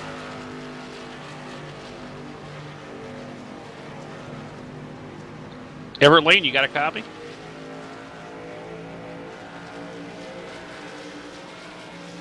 Well, apparently we are experiencing some problems here. Everett is not able to hear us. Oh no, I think the beer can man cut his radio wires, so this is another problem we're experiencing. Very good here. possibility there. Sharp ass beer can. Ooh. It's Sunday night. We're hanging back here. I think we're going to take this opportunity to try to get Carl to catch up with race leader, Nathan Sedlak, as we're going to bring him up here to the booth. As we're going to bring him up here, I mean, second place runner right now. He's not. We're on the radio right now. Nathan Sedlak, you got a copy. Hey Nathan, you got a copy? Man, I'm telling you, Oh it's my a day. goodness. It's a day race. The train is falling off the track here, folks. Thanks for sticking in with us. This is getting out of hand. None of the radios are working. We're still trying to get cycled up. Lights on the pace car. Let's go to a commercial break. We're gonna try to catch up and regroup here, and we'll be back. The race to the checkered flag gonna be coming up from the Irish Hills of Michigan. More on LSRTV. Stay with.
Now,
We are back live from the Irish Hills of Michigan International Speedway for the NASCAR Sunday Money Series on LSRTV with Cora, Championship Online Racing Association, coming down to what's going to be a late race start. Still 25 laps to go in this race right now. Lights currently are on top of the Ford First Mustang pace car. We just cycled by. We're hearing 2 to green on this one, so that's going to put us right in about 22, 23 laps to go, I believe, coming up on the restart there. And the train started to come off the tracks there for a little bit, so we're going to try to get back with it, per se, from the Irish Hills of Michigan, trying to get those in there as much as possible. Guys, I want to ask you first off, again, the contact coming at a quarter number 4, and the way that we've seen the race officials handle the procedures for calling those caution flags in previous races. Again, this is race 6. We have seen I guess we'll call it an executive action, per se.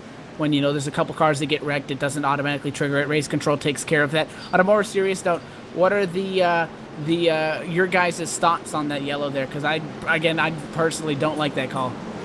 I have to agree with you on that. They really hurt these guys. I mean, you had drivers like Don Stevenson and his teammate. They were up there in the front. They had a 12-second lead, and that just evaporated. You have drivers like George Bark, who, he got back on the lead lap, but that just messed with his pit strategy altogether, and now he's sitting all the way back here in 16th position. I don't like the call. I have to say that I applaud the league for throwing that yellow flag. Their drivers are really in danger with the grass flying into their windshields. They could have been blind. Because, they could have been easily blinded by all the grass coming off from this racing surface there, so I'm really glad that we have...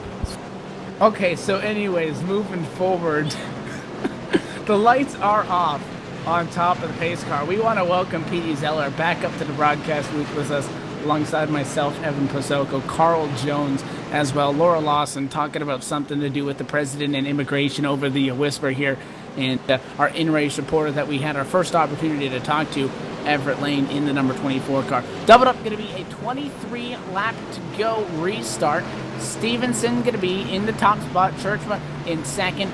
Big mix-up, though, here, rather big shuffle. We have Ryan Borges up to third, David Wink in fourth, Martin Porter in P5, Nick Doucette in sixth, Damon Gilbert seventh, Nathan Sedlak all the way back to eighth position, ninth to Scott Bailey, and Salicardi is in 10th position as they sit right now. And it actually appears that we got some more confusion on the grid here, so we got a couple guys swapping some lanes, trying to get things figured out, but we are going to be going green this time by.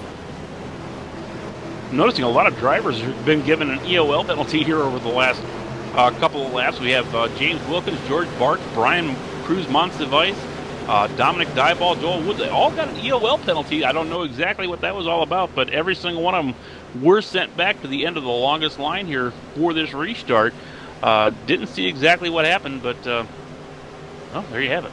I applaud the league for giving them EOLs. I think Green that was the right flag call. is going to be green flag going to be coming up. Pace car is down.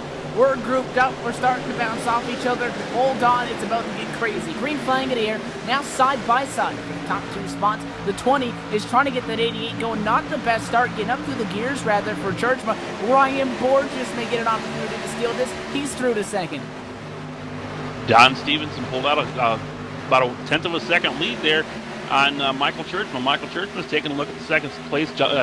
Ryan Borges in third. David Wenk here sitting in the fourth spot. Nicholas Doucette, our young prodigy, sitting up here right now in the fifth position. Martin Porter has moved his way up to sixth position. Damon Gilbert, he's still in this. He is sitting here in seventh position. So anything can happen now. I mean, this is a whole new race, guys. Gotta talk about that 51 and 5th right now. Doing a great job racing these seasoned veterans at such a young age. He's gonna try to get by David and Wenk as they are racing side by side from the Irish Hills of Michigan. And for 5th, the first battle on the racetrack, Nicholas Doucette, the young gun, trying to hold off the 8 of Martin Porter. The Porter has the great run off the corner, and he's going to lose his top 5. Doucette back to 6th. Tough break for him. They race side by side behind him. The Damon Gilbert machine of Scott Bailey going to try to race. That did not work out well. Guy who dominated a lot of this race, Sedlick, is going to try to find his way back to his field. There's a long way to go and a short time to get there. And the 68 of Damon Gilbert loose almost got on 35. That could have been bad. as the 35 clears him, and he's going to find his way around the young gun Doucette soon. Yeah, that 20 machine making a move on the inside of Churchman does not work. 8 going to go to the attack. That's Martin Porter to the outside now, down through 1 and 2, trying to keep a nose on the outside of David Wink's machine. You see pinching down, trying to take whatever air off of that 20 he can. He will do so. He'll be able to stay out cool, nearly contact in the right rear. Got real close on each other. The 51 of Doucette just behind them, waiting in the wings, watching this. Meanwhile, top 2 pulled out by 0.5 of a second. It's Ryan Borges chasing down Don Stevenson, who is looking for his 4th checkered flag on the season, and he needs to hang on for just 20 more laps this time by. Borges continuing to try to close in the gap, though, between that 47 and the 32. It's 0.2 of a second up front, side by side, still for 4th. That 8 still trying to make the outside lane work. Not going to happen. 20 nearly gets clear now, battling back as Martin Porter not giving up on it. Battle for 7th and 8th position back here between Scott Bailey and Nathan Sedlick was over really quickly there as Bailey took a look to the inside, made that pass really quick, but Nathan Sedlick is right back to the inside, and he's going to do the same thing. He's going to repay the favor. He's going to take that position right on back. Michael Churchma gets an awful run off the corner. That's going to leave the door open for his teammate, David Wenck. Wenck down low. He's going to try to find a way around him. Is the 8 of Porter going to want to find him? 8 of Porter's going to want to find a way around too. Doucette battling back there. I'm sorry, you guys don't have enough Soko making jokes in your ear as we are battling hard here for the 5th position. Great job. Nicholas Doucette finds a wonderful way around the 8 of Martin Porter here from the Irish Hills of Michigan. It looks like Don Stevenson is slowly being able to put some time on Ryan Borges. 2300ths the last time by. And it's a second back to 3rd place battle where you again see that 20 of David Wink now up at the outside lane. 88 is on the bottom. The 51 is on that bottom lane. Petey giving him a lot of props down there as he works on the back bumper of Michael Churchma. Sedlak also trying to fight his way back through this field. He's going to be able to complete a pass on that 51 machine.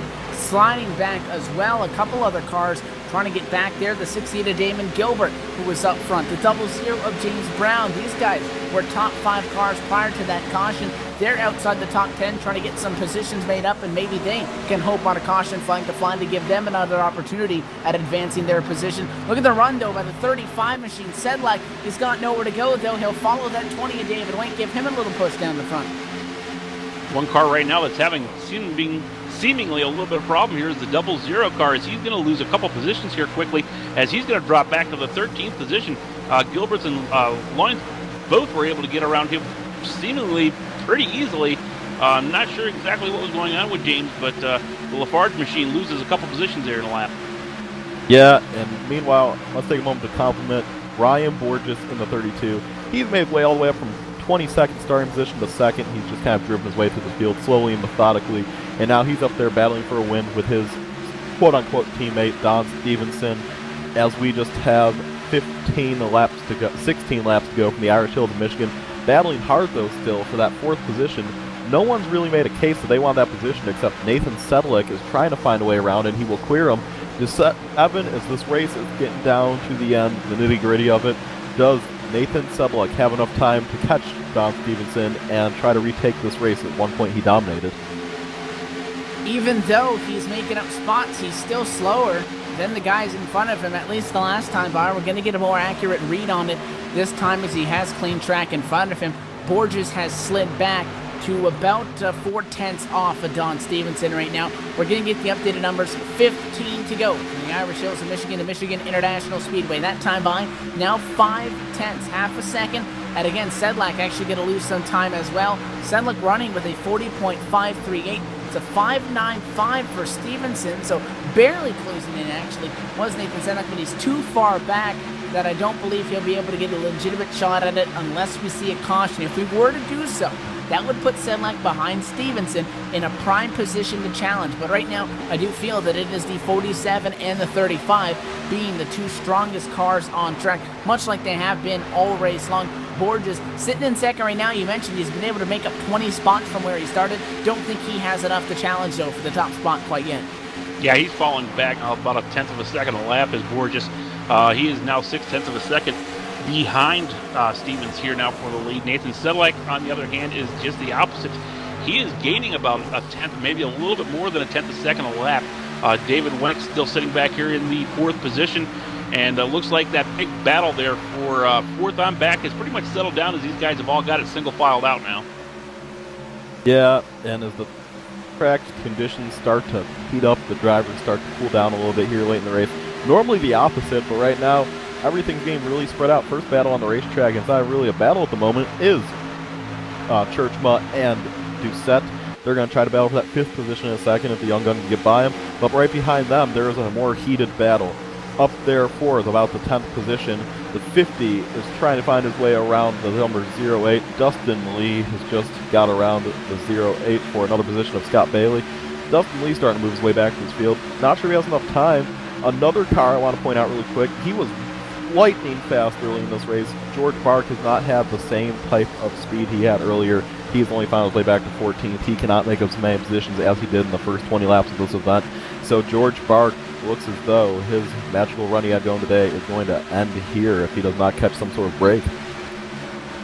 And again, he was one of those drivers that received some sort of a black flag there under the caution flag conditions. James Wilkins, George Bark, Brandon Mossaves, Dominic Diebold, Joel Wood were all given EOL penalties sent to the back of the line, the end of the longest line. So they had to work their way not only through the lap cars just to get to those guys that were at the tail end of the lead lap, and then obviously be able to battle for position as they sit right now. The 51 going to try to make another move. That is Nicholas Doucette. He is battling with the aid of Martin Porter. That is going on right now for the number 6 spot. 8 machine, great run, great drive right there by Martin Porter to be able to get that position. Give him that number 6 spot at that start-finish line right now. Churchman still hanging on to the last spot in the top 5. No immediate bumper-to-bumper in those top 5 running cars at the moment. Still a battle now with the 50 Dustin Lee going backwards. He's up high. Challenge to the bottom by the 08 of Scott Bailey going to come short. Damon Gilbert to the high side. Looks like Damon Gilbert is going to go up here. He's going to make this pass on Scott Bailey's stick, and he's going to drop it back down in front as we see one car that looks like he's going to try to get racy again here. That's the 00 Lafarge Employees car. The CEO, James Brown, as he's going to now take a look to the inside of the 08 of Scott Bailey and see if he can make this pass. The flagman waves 10 fingers from the driver, indicating 10 laps to go here from the Irish Hills of Michigan. Don Stevenson is getting ready to hang on for yet another win. Here they go. Ryan Borges is now out of trouble. He has Nathan Sedlak in his mirror. His affiliate is going to go around him as Ryan Borges is letting him go. I'm not sure. Ryan Borges is going to fight hard on the outside. Remember, Ryan Borges is second in points with a win at Richmond in the Super Late Model earlier in the season. He's going to get freight trained here if he's not careful. The 20 of David Wenck is underneath him. Ryan Borges does not want to lose that all-elusive podium finish. He's going to have to battle hard here. One thing to note, though, is, oh my goodness, caution on the racetrack. Another race control caution, a beer can in turn 4. Looking, don't see anybody around. Caution is back out. Trying beer to can is find back. out. Let's watch the pace car. I'm going to take a look at the time that the pace car lights were activated to see if we can find what the problem is. And, I mean, I don't see anybody around again. I'm 90% sure this is another beer can. Well, I'm at a loss. I'm at a total loss. This is wow. Well, the first one, I think you had a little bit of an excuse. There were cars that made contact. They didn't wreck, but it wasn't a caution. And now there was no wreck, and we have another caution. We're hearing the explanation right now. Let's pause for a moment. While we're paused for a moment, I'd like to thank all of our sponsors. Hearing the 79 car wreck. Joel Wood went to the inside on Everett Lane. They made contact. The 79 hit the wall. So it was the 79 again, hit the wall, pulled off track, escaped out. And I'm trying to time this with, when the lights came on the pace car, hit the wall, went down, and had actually escaped out, and a caution was thrown.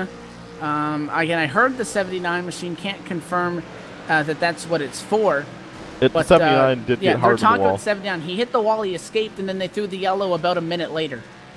I gotta just say right there, all jokes aside, I think that was unnecessary. The 79, he wasn't anyone's way. He didn't. It was a even minute spin out. later. They didn't even throw it right away. It was. There was. They're saying they thought there was oil on the track. But Now we don't have the debris yet. That is a future possibility. And you saw the replay. 79. Again, it was the 79. Got loose, hit the wall, did not spin. There was nobody behind him. He was at the back of the pack.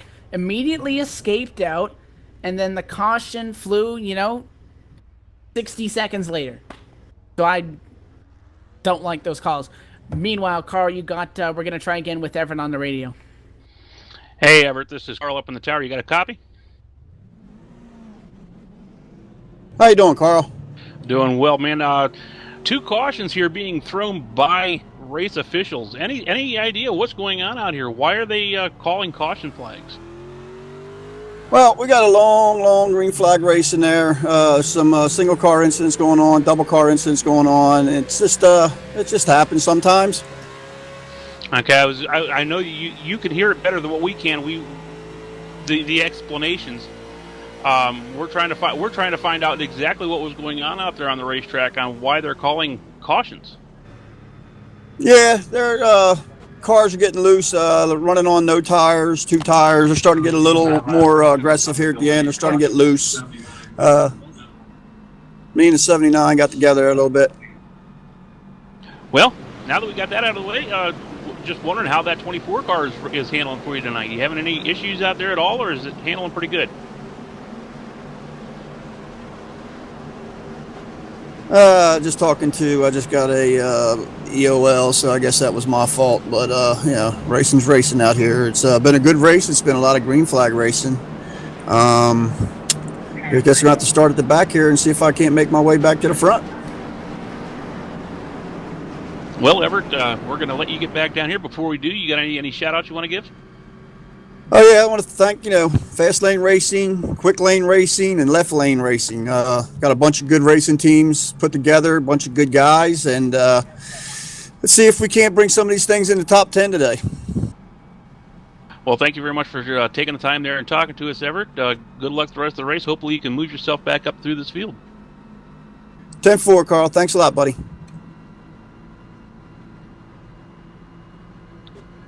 Well, Everett, there you have it. They're saying that they just wanted to give these guys a break. I didn't think they needed a break, but apparently that's what it was. And Everett just got back to the driver radio to note again. He was given the EOL penalty, or he was deemed the cause of the caution, and he just got back to the driver channel and said, "Wow!" in response to him being given the cause of the caution. So Everett not too satisfied about that one either. I mean, fully understandable. I mean, I didn't see where he really did much of anything wrong, but that's race officials' call there. I mean, they call him as they see him. Best I can say. Well, it's hard to agree with that one there. They were coming up to just 8 laps ago. This race was basically all but over. And one thing I want to note, Ryan Borges was in 3rd when the caution came out. Look what this did to him. It moved him all the way back to 14th. So Ryan, and they're going to disable Everett Lane's chat here as Ryan Borges gets short on the stick here. And now John Stevenson, who looked like he was guaranteed. They're going to get the 1 to green this time by lights are off. It's going to be a 4-lap shootout. If a caution flag is to fly, then the race will end under caution flag conditions. What this does is it's going to put Nathan Sedlak outside, who was faster than Don Stevenson. Stevenson would have had it, I think, if this one went green all the way. I think Stevenson would have had it if this most recent caution did not fly.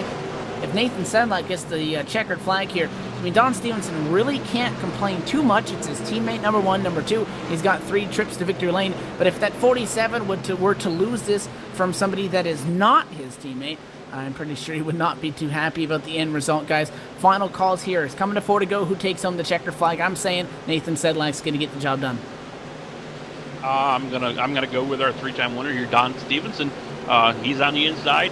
He's got a fast car. He's been fast all day long. Yeah, Nathan has been a little bit faster, it seems like, at times, but he does have, like I said, the inside starting position here, so I think he's got the advantage.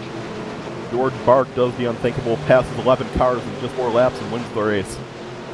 I'm not sure if he's going to pull the Ian Plash at Talladega, but we'll see. 12th place for George Bark, trying to recover after getting cycled through from the in EOL on the second to most recent caution. Here we go, the pace car cycling through corners number 3 and 4, getting set to dive down to pit lane. Don Stevenson in control of the field, the 35 of Nathan Sedlak alongside him. Green flag now in the air, back underway. The 20 of David Wink trying to challenge. A lot of tire spin on that one, guys. It looks like Sedlak's going to be clearing. These top 2 guys may be able to race it out for the win.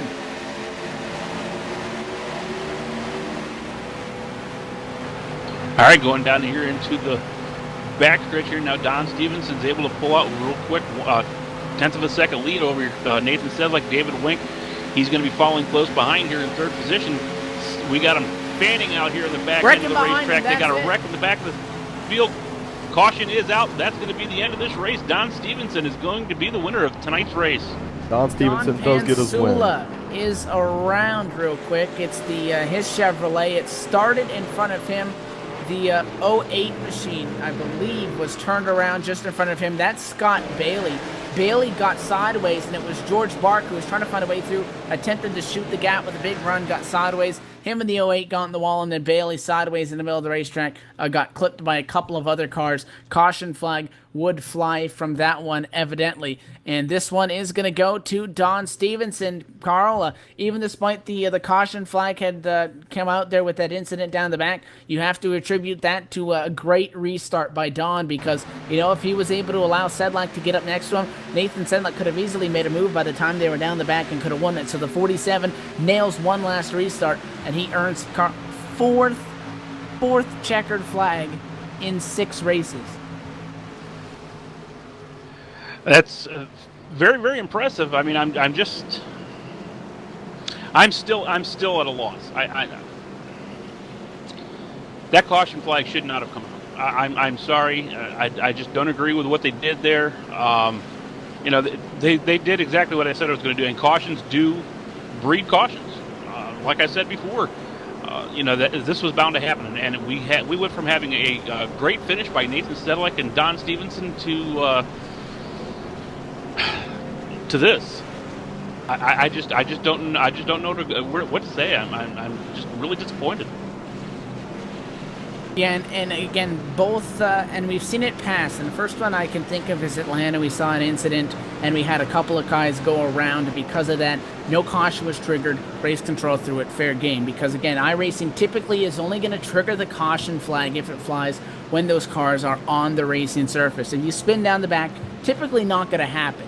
Right, so, you know, typically, and I think the rule is designed for, you know, you get 2-3 guys. I know Everett was talking about that. That's his understanding of it as well. You get a couple of guys tangled up, you know, all right, caution flies. They throw it because, again, it's not like real NASCAR where all of them are manually decided. They throw it fair game. You know, those guys are able to get back going. We have seen times in the past, though, at starter races where there's been trouble and, you know, there was no caution, and then tonight we see Joel Wood in both incidents where he gets damaged, but, I mean, never got more than 15 degrees sideways, you know, bounced off of somebody, and the caution flag flies. And we saw that kind of contact, Carl, in the middle of that long green flag run. I talked about, remember when we had the car going down through the grass there as well, and they were able to race that one out. And then again, this one, making contact, race control, deeming that one being a one that would be suitable for a caution, and then 2 caution flags being thrown in what's going to be about the final 40-lap stint in this one. That, in the end, it doesn't change the result for Don Stevenson. Don Stevenson gets the checkered flag. He was leading at the time of both of those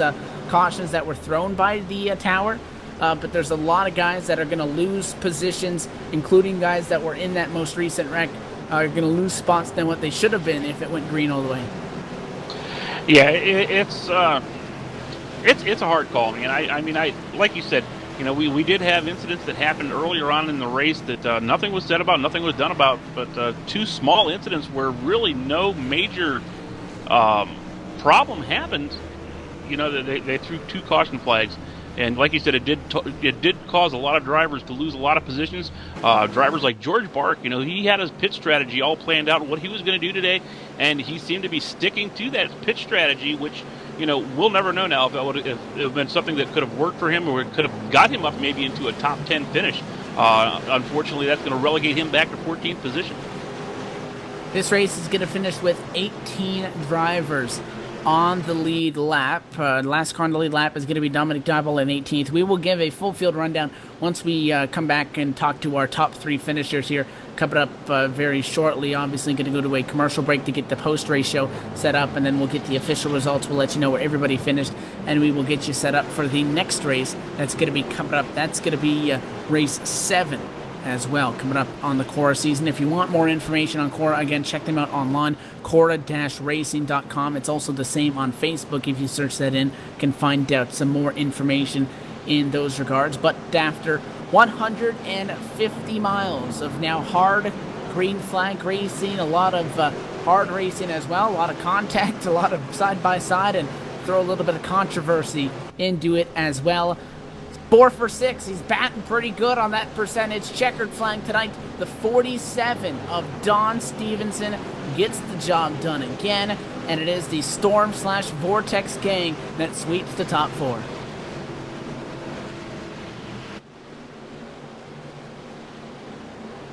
And as we now roll through 1 and 2, Don Stevenson going to roll that one up. He's going to burn him down to celebrate another trip to victory lane.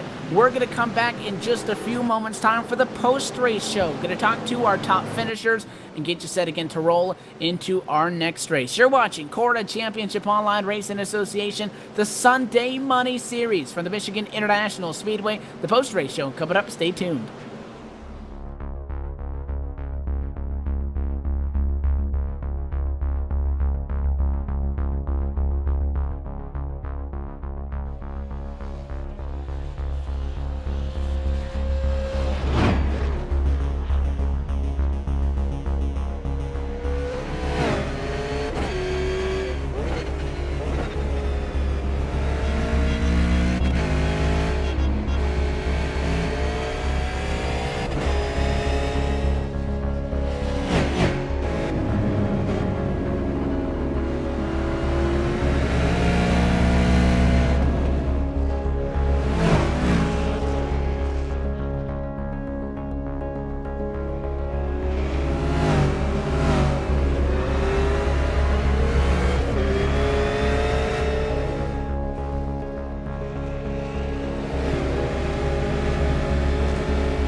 Back live from the Michigan International Speedway post-race show on LSRTV. Have a quick update that I want to share on in regards to those EOL penalties. James Wilkins, George Bark, Brandon Monseves, Dominic Dyball, Joel Wood were given EOLs again after the caution flew within 40 to go. Those were for closed pit road infractions via the manually extended period there to get everybody caught up. So that was an update on that. That's something that we were wondering about. Talked to some of the drivers and got that information. Meanwhile, we're talking to the top three, and well, it's almost like we're talking to the same gang week in and week out. We're down on pit road now. Driver of the number 20 machine, David Wink, going to be a top 3 result for you, David. First off, congratulations on the solid podium finish here tonight. You started inside the top 10. We know you had a strong car. How did those final cautions play into your wheelhouse to allow you to get this third place? That caution with, I believe, at lap 120 really helped me because going into that green flag stops, I was thinking about 2 tires just to even get a chance in the top 5 since I was so far back from the Nathan and Don. So that really helped. The later ones, can't say helped very much. Kind of worried me a little bit. Rolling through this race again, we had that caution early, and then there was that really long green flag stretch that was, exceeded actually 100 laps, I do believe, when it was all said and done here. Were you guys prepared? I know we were talking about you coming to the races. Some of them you expect them to go green, some of them you expect a little bit more yellows. Were you guys, maybe mentally prepared for it to go green that long, or were you expecting a little bit more shorter stints? Going into this, we had a sinking feeling it was going to be long green flag runs, but we weren't thinking about 100. We were thinking about more like 50 to 60. Those type of runs. With the set being as tight as it was, we didn't think it was going to go that long. Well, you're able to make, get the job done, and you continue the strong start to your season. Going to pick up your 4th top 5.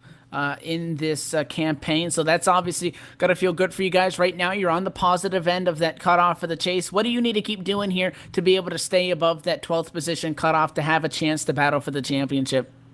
I just need to drive smart, stay out of trouble, do what I've been doing the last 4 weeks with the top 5s, and just be there strategy-wise at the end, make smart decisions in pit road. That was my biggest issue before is pit road. But I've been strong lately with that, so that's what's kept me up here. Are we going to see that number 20 car in victory lane here coming up soon? You think you're closing in on that? Hopefully. I might have to spend Don here one of these races to do it, but joking. But hopefully we can see this 20 back in victory lane this season. And forward to that. Before we let you go, sponsors and shout-outs, David, and everybody who makes it happen for you. Got to give a big shout out to Storm Motorsports, me, Nathan, Don, Vortex, Ryan, Michael, and Eric Sharp. I mean, those guys are a big help. And Naggin, North America Gaming Network, my sponsor that's on the car. And I'm just one happy team owner. I got 1, 2, 3, 4, my guys. So I'm very, very happy. It's another impressive outing, to say the least, for you and your guys. Again, congratulations, David, and good luck rolling forward here, not only in the season, but then again, your request, for the championship coming up later on. Thank you. That was our 3rd place finisher tonight, David Wink, again, 4th top 5 in 6 starts. These guys are really putting it to the rest of the field. He comes home with the 3rd place tonight, and you're down with another driver that is no stranger to these top finishing positions. You've caught up with Nathan Sedlak. Hey, Nathan, great race today, buddy. You ran up there in the front all day long, came home with a 2nd place finish after starting 5th. How did that car run for you today? Ran pretty well. Did what we could with the fixed set, though.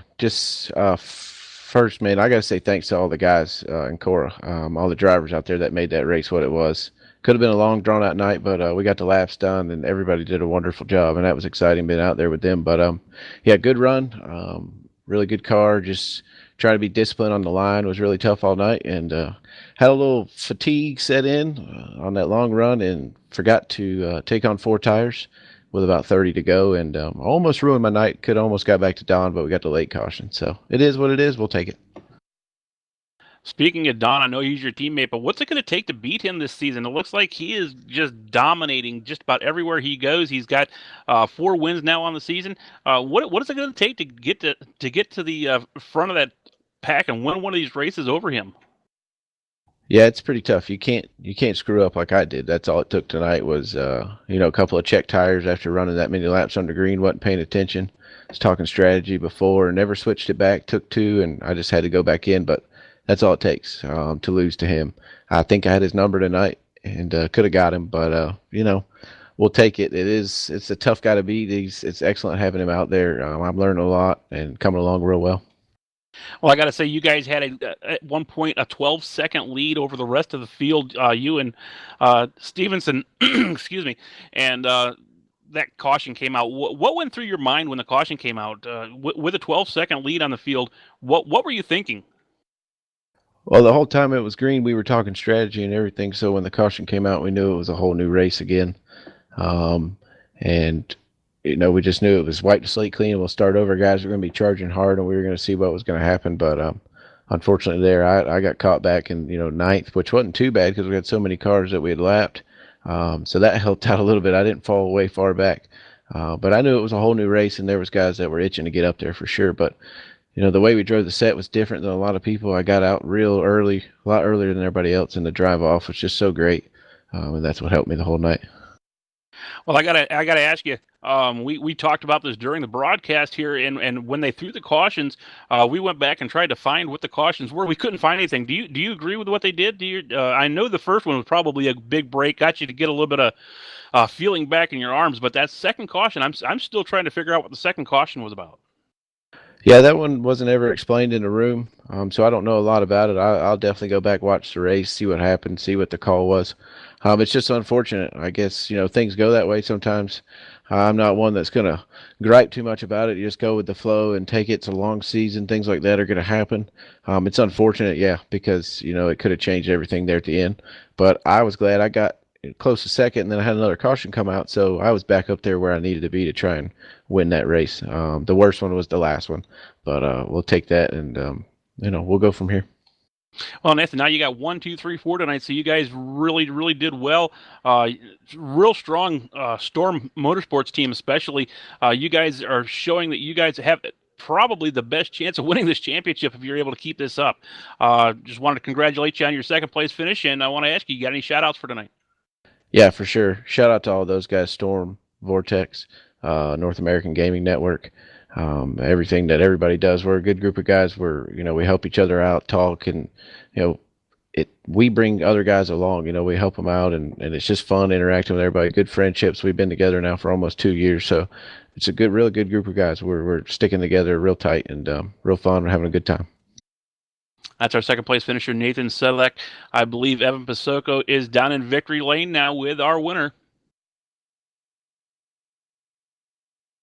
And I think I said last week that this is becoming a recurring theme. And now I think we should probably just schedule this 4th checkered flag in 6 races. Mr. Don Stevenson in victory lane once again. Don, you got your first 2 back-to-back. It's going to be back-to-back again tonight. How did you get the job done, especially being able to pace yourself and get what at the point before the cautions flew was 12 seconds over the rest of the field? Well, to tell you the truth, I really got lucky in this race tonight. Nathan was the best driver tonight, the whole race. I was doing everything I could just to hang on and stay with him there throughout that long green flag run there. But I think he was the real reason we were able to pull away as much as we did, because he was just so fast and everything, and I was able to keep up in his draft that no one else was really able to stay with us, and we were able to save our tires there, which throughout those long green flag runs, which made it even better for us on the long, towards the end when we made pit stops. And then we just kind of played the strategy, we played what the race was facing us. And, we were prepared to take 2 tires there at the end, and we were prepared to take all 4 also. And then we had the caution with about 25-30 to go, which really threw a monkey wrench and everything. But, and that was where I guess Nathan had his trouble there with pit road, but hated seeing that because, like I said, he was really strong. But, I'm always happy to get the win here.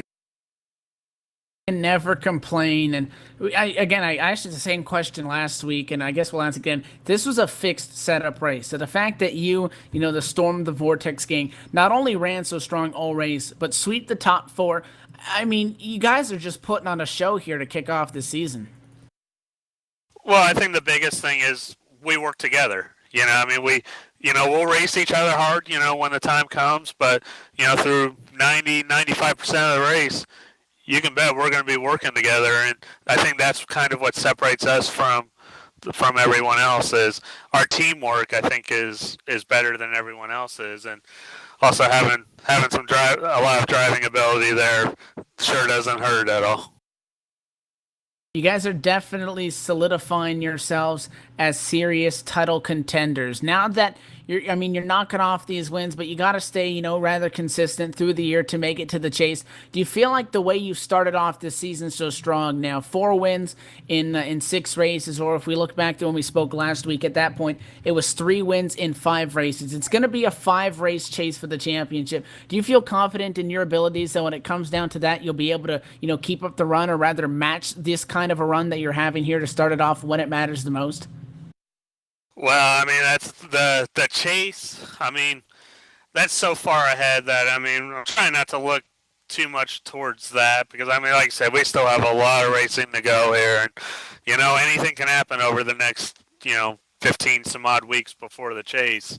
But, when the chase does come, those tracks, they're just so – there's so many of those races where anybody can win because – pretty much all those racetracks you pretty much hold it wide open, and it is all draft in those last 5 races, and they're kind of almost 5 mini Daytona Talladega races. So you want to think that we'll be able to do this in the chase, and I know we're going to work together just as well as we do now, but anything can happen those last 5 races, and it's too hard to predict those. So that's why my main focus this year was I wanted to do the best I could here on these 1.5 mile, these 2-mile tracks where I know where where you have a lot more control over your fade, and and that was pretty much my focus from the beginning of the season, and that's what I'm going to continue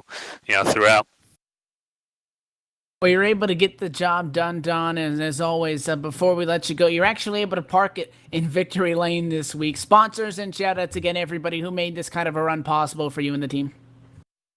Well, first off, gotta thank my guys here with Storm Motorsports and Vortex Motorsports. Nathan, David, Ryan Borges, Michael Churchman. He had a great run tonight, finishing in 4th, and we're hoping to get him up here in the podium too. But gotta thank those guys. They're just such a great group of guys to work with, and they're great friends as well. We hang out during the week and everything. It's really a fun time, and gotta thank North American Gaming Network for coming on board and supporting our team this season, supporting all of our teams really. And I got a wonderful family here, wonderful support system, and it's hard sometimes doing this if you don't have the support system. And I'm lucky enough to have everybody. I'm lucky enough to have my wonderful wife here. It just supports me every week, and my parents that get into it just as much as I do, and it's fun, seeing their reaction and everything when I do good. So, I can't thank everybody enough. I'm a lucky guy to be racing these cars. Well said, Don. Well, once again, congratulations and props to you and again the whole team for being able to get the start to the season that you guys have had. We weren't expecting. We knew you guys were strong, but the domination and the open and then also the fix set races week in and week out. It's a treat to watch. So again, congrats, and again, good luck rolling forward. Race 7 coming up. Thanks, Evan. Thank you guys there with LSRTV and Cora Racing, for everything you guys did. This is a really, really fun series here. That is tonight's first place finisher for 4th time this season. Don Stevenson takes home the checkered flag. Now gonna take this opportunity to speak to Kevin McCarthy. Carl, you're down on pit road. Yeah, just walking down pit road here. I came across the COO and the voice on the track of Kevin McCarthy. How you doing tonight, Kevin? Pretty good, CJ. Yourself? Doing well, thank you very much. Hey, you were we just saw a tremendous race here. They went well over 100 laps under green. Just a couple questions we need to ask you here real quick. We saw a couple cautions come out here towards the end of the race here that were thrown by the officials. You want to give a little bit of a explanation on what they were thrown for? We had one incident between, I believe it was 81 and 68, and both of them were delayed cautions.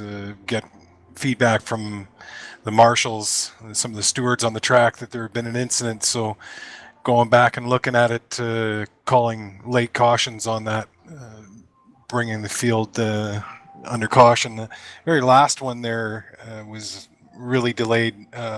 Had a incident where somebody had stated, one of the marshals had stated that there was a spin on the backstretch. It looked like a single car spin, but after review of that, finding the 24 on lap 139 coming down onto the 79, collecting him and causing him to go up into the wall, delayed caution. So that's why that was brought out.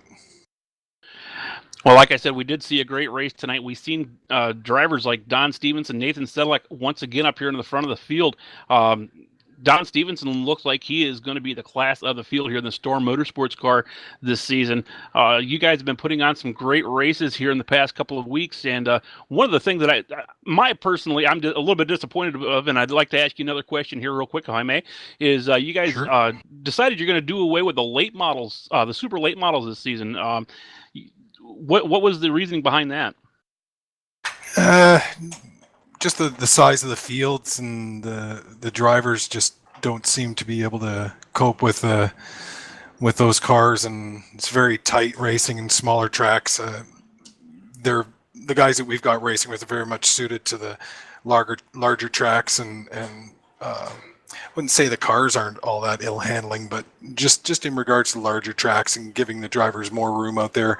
Otherwise than that, we'd have to go to a short track format, and it just ends up making too much work for the staff. So we decided to go against bringing those cars out any further and just sticking with the current schedule that we've got.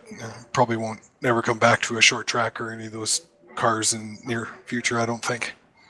Well, you did stop me here on pit road and said you wanted to make a statement here tonight.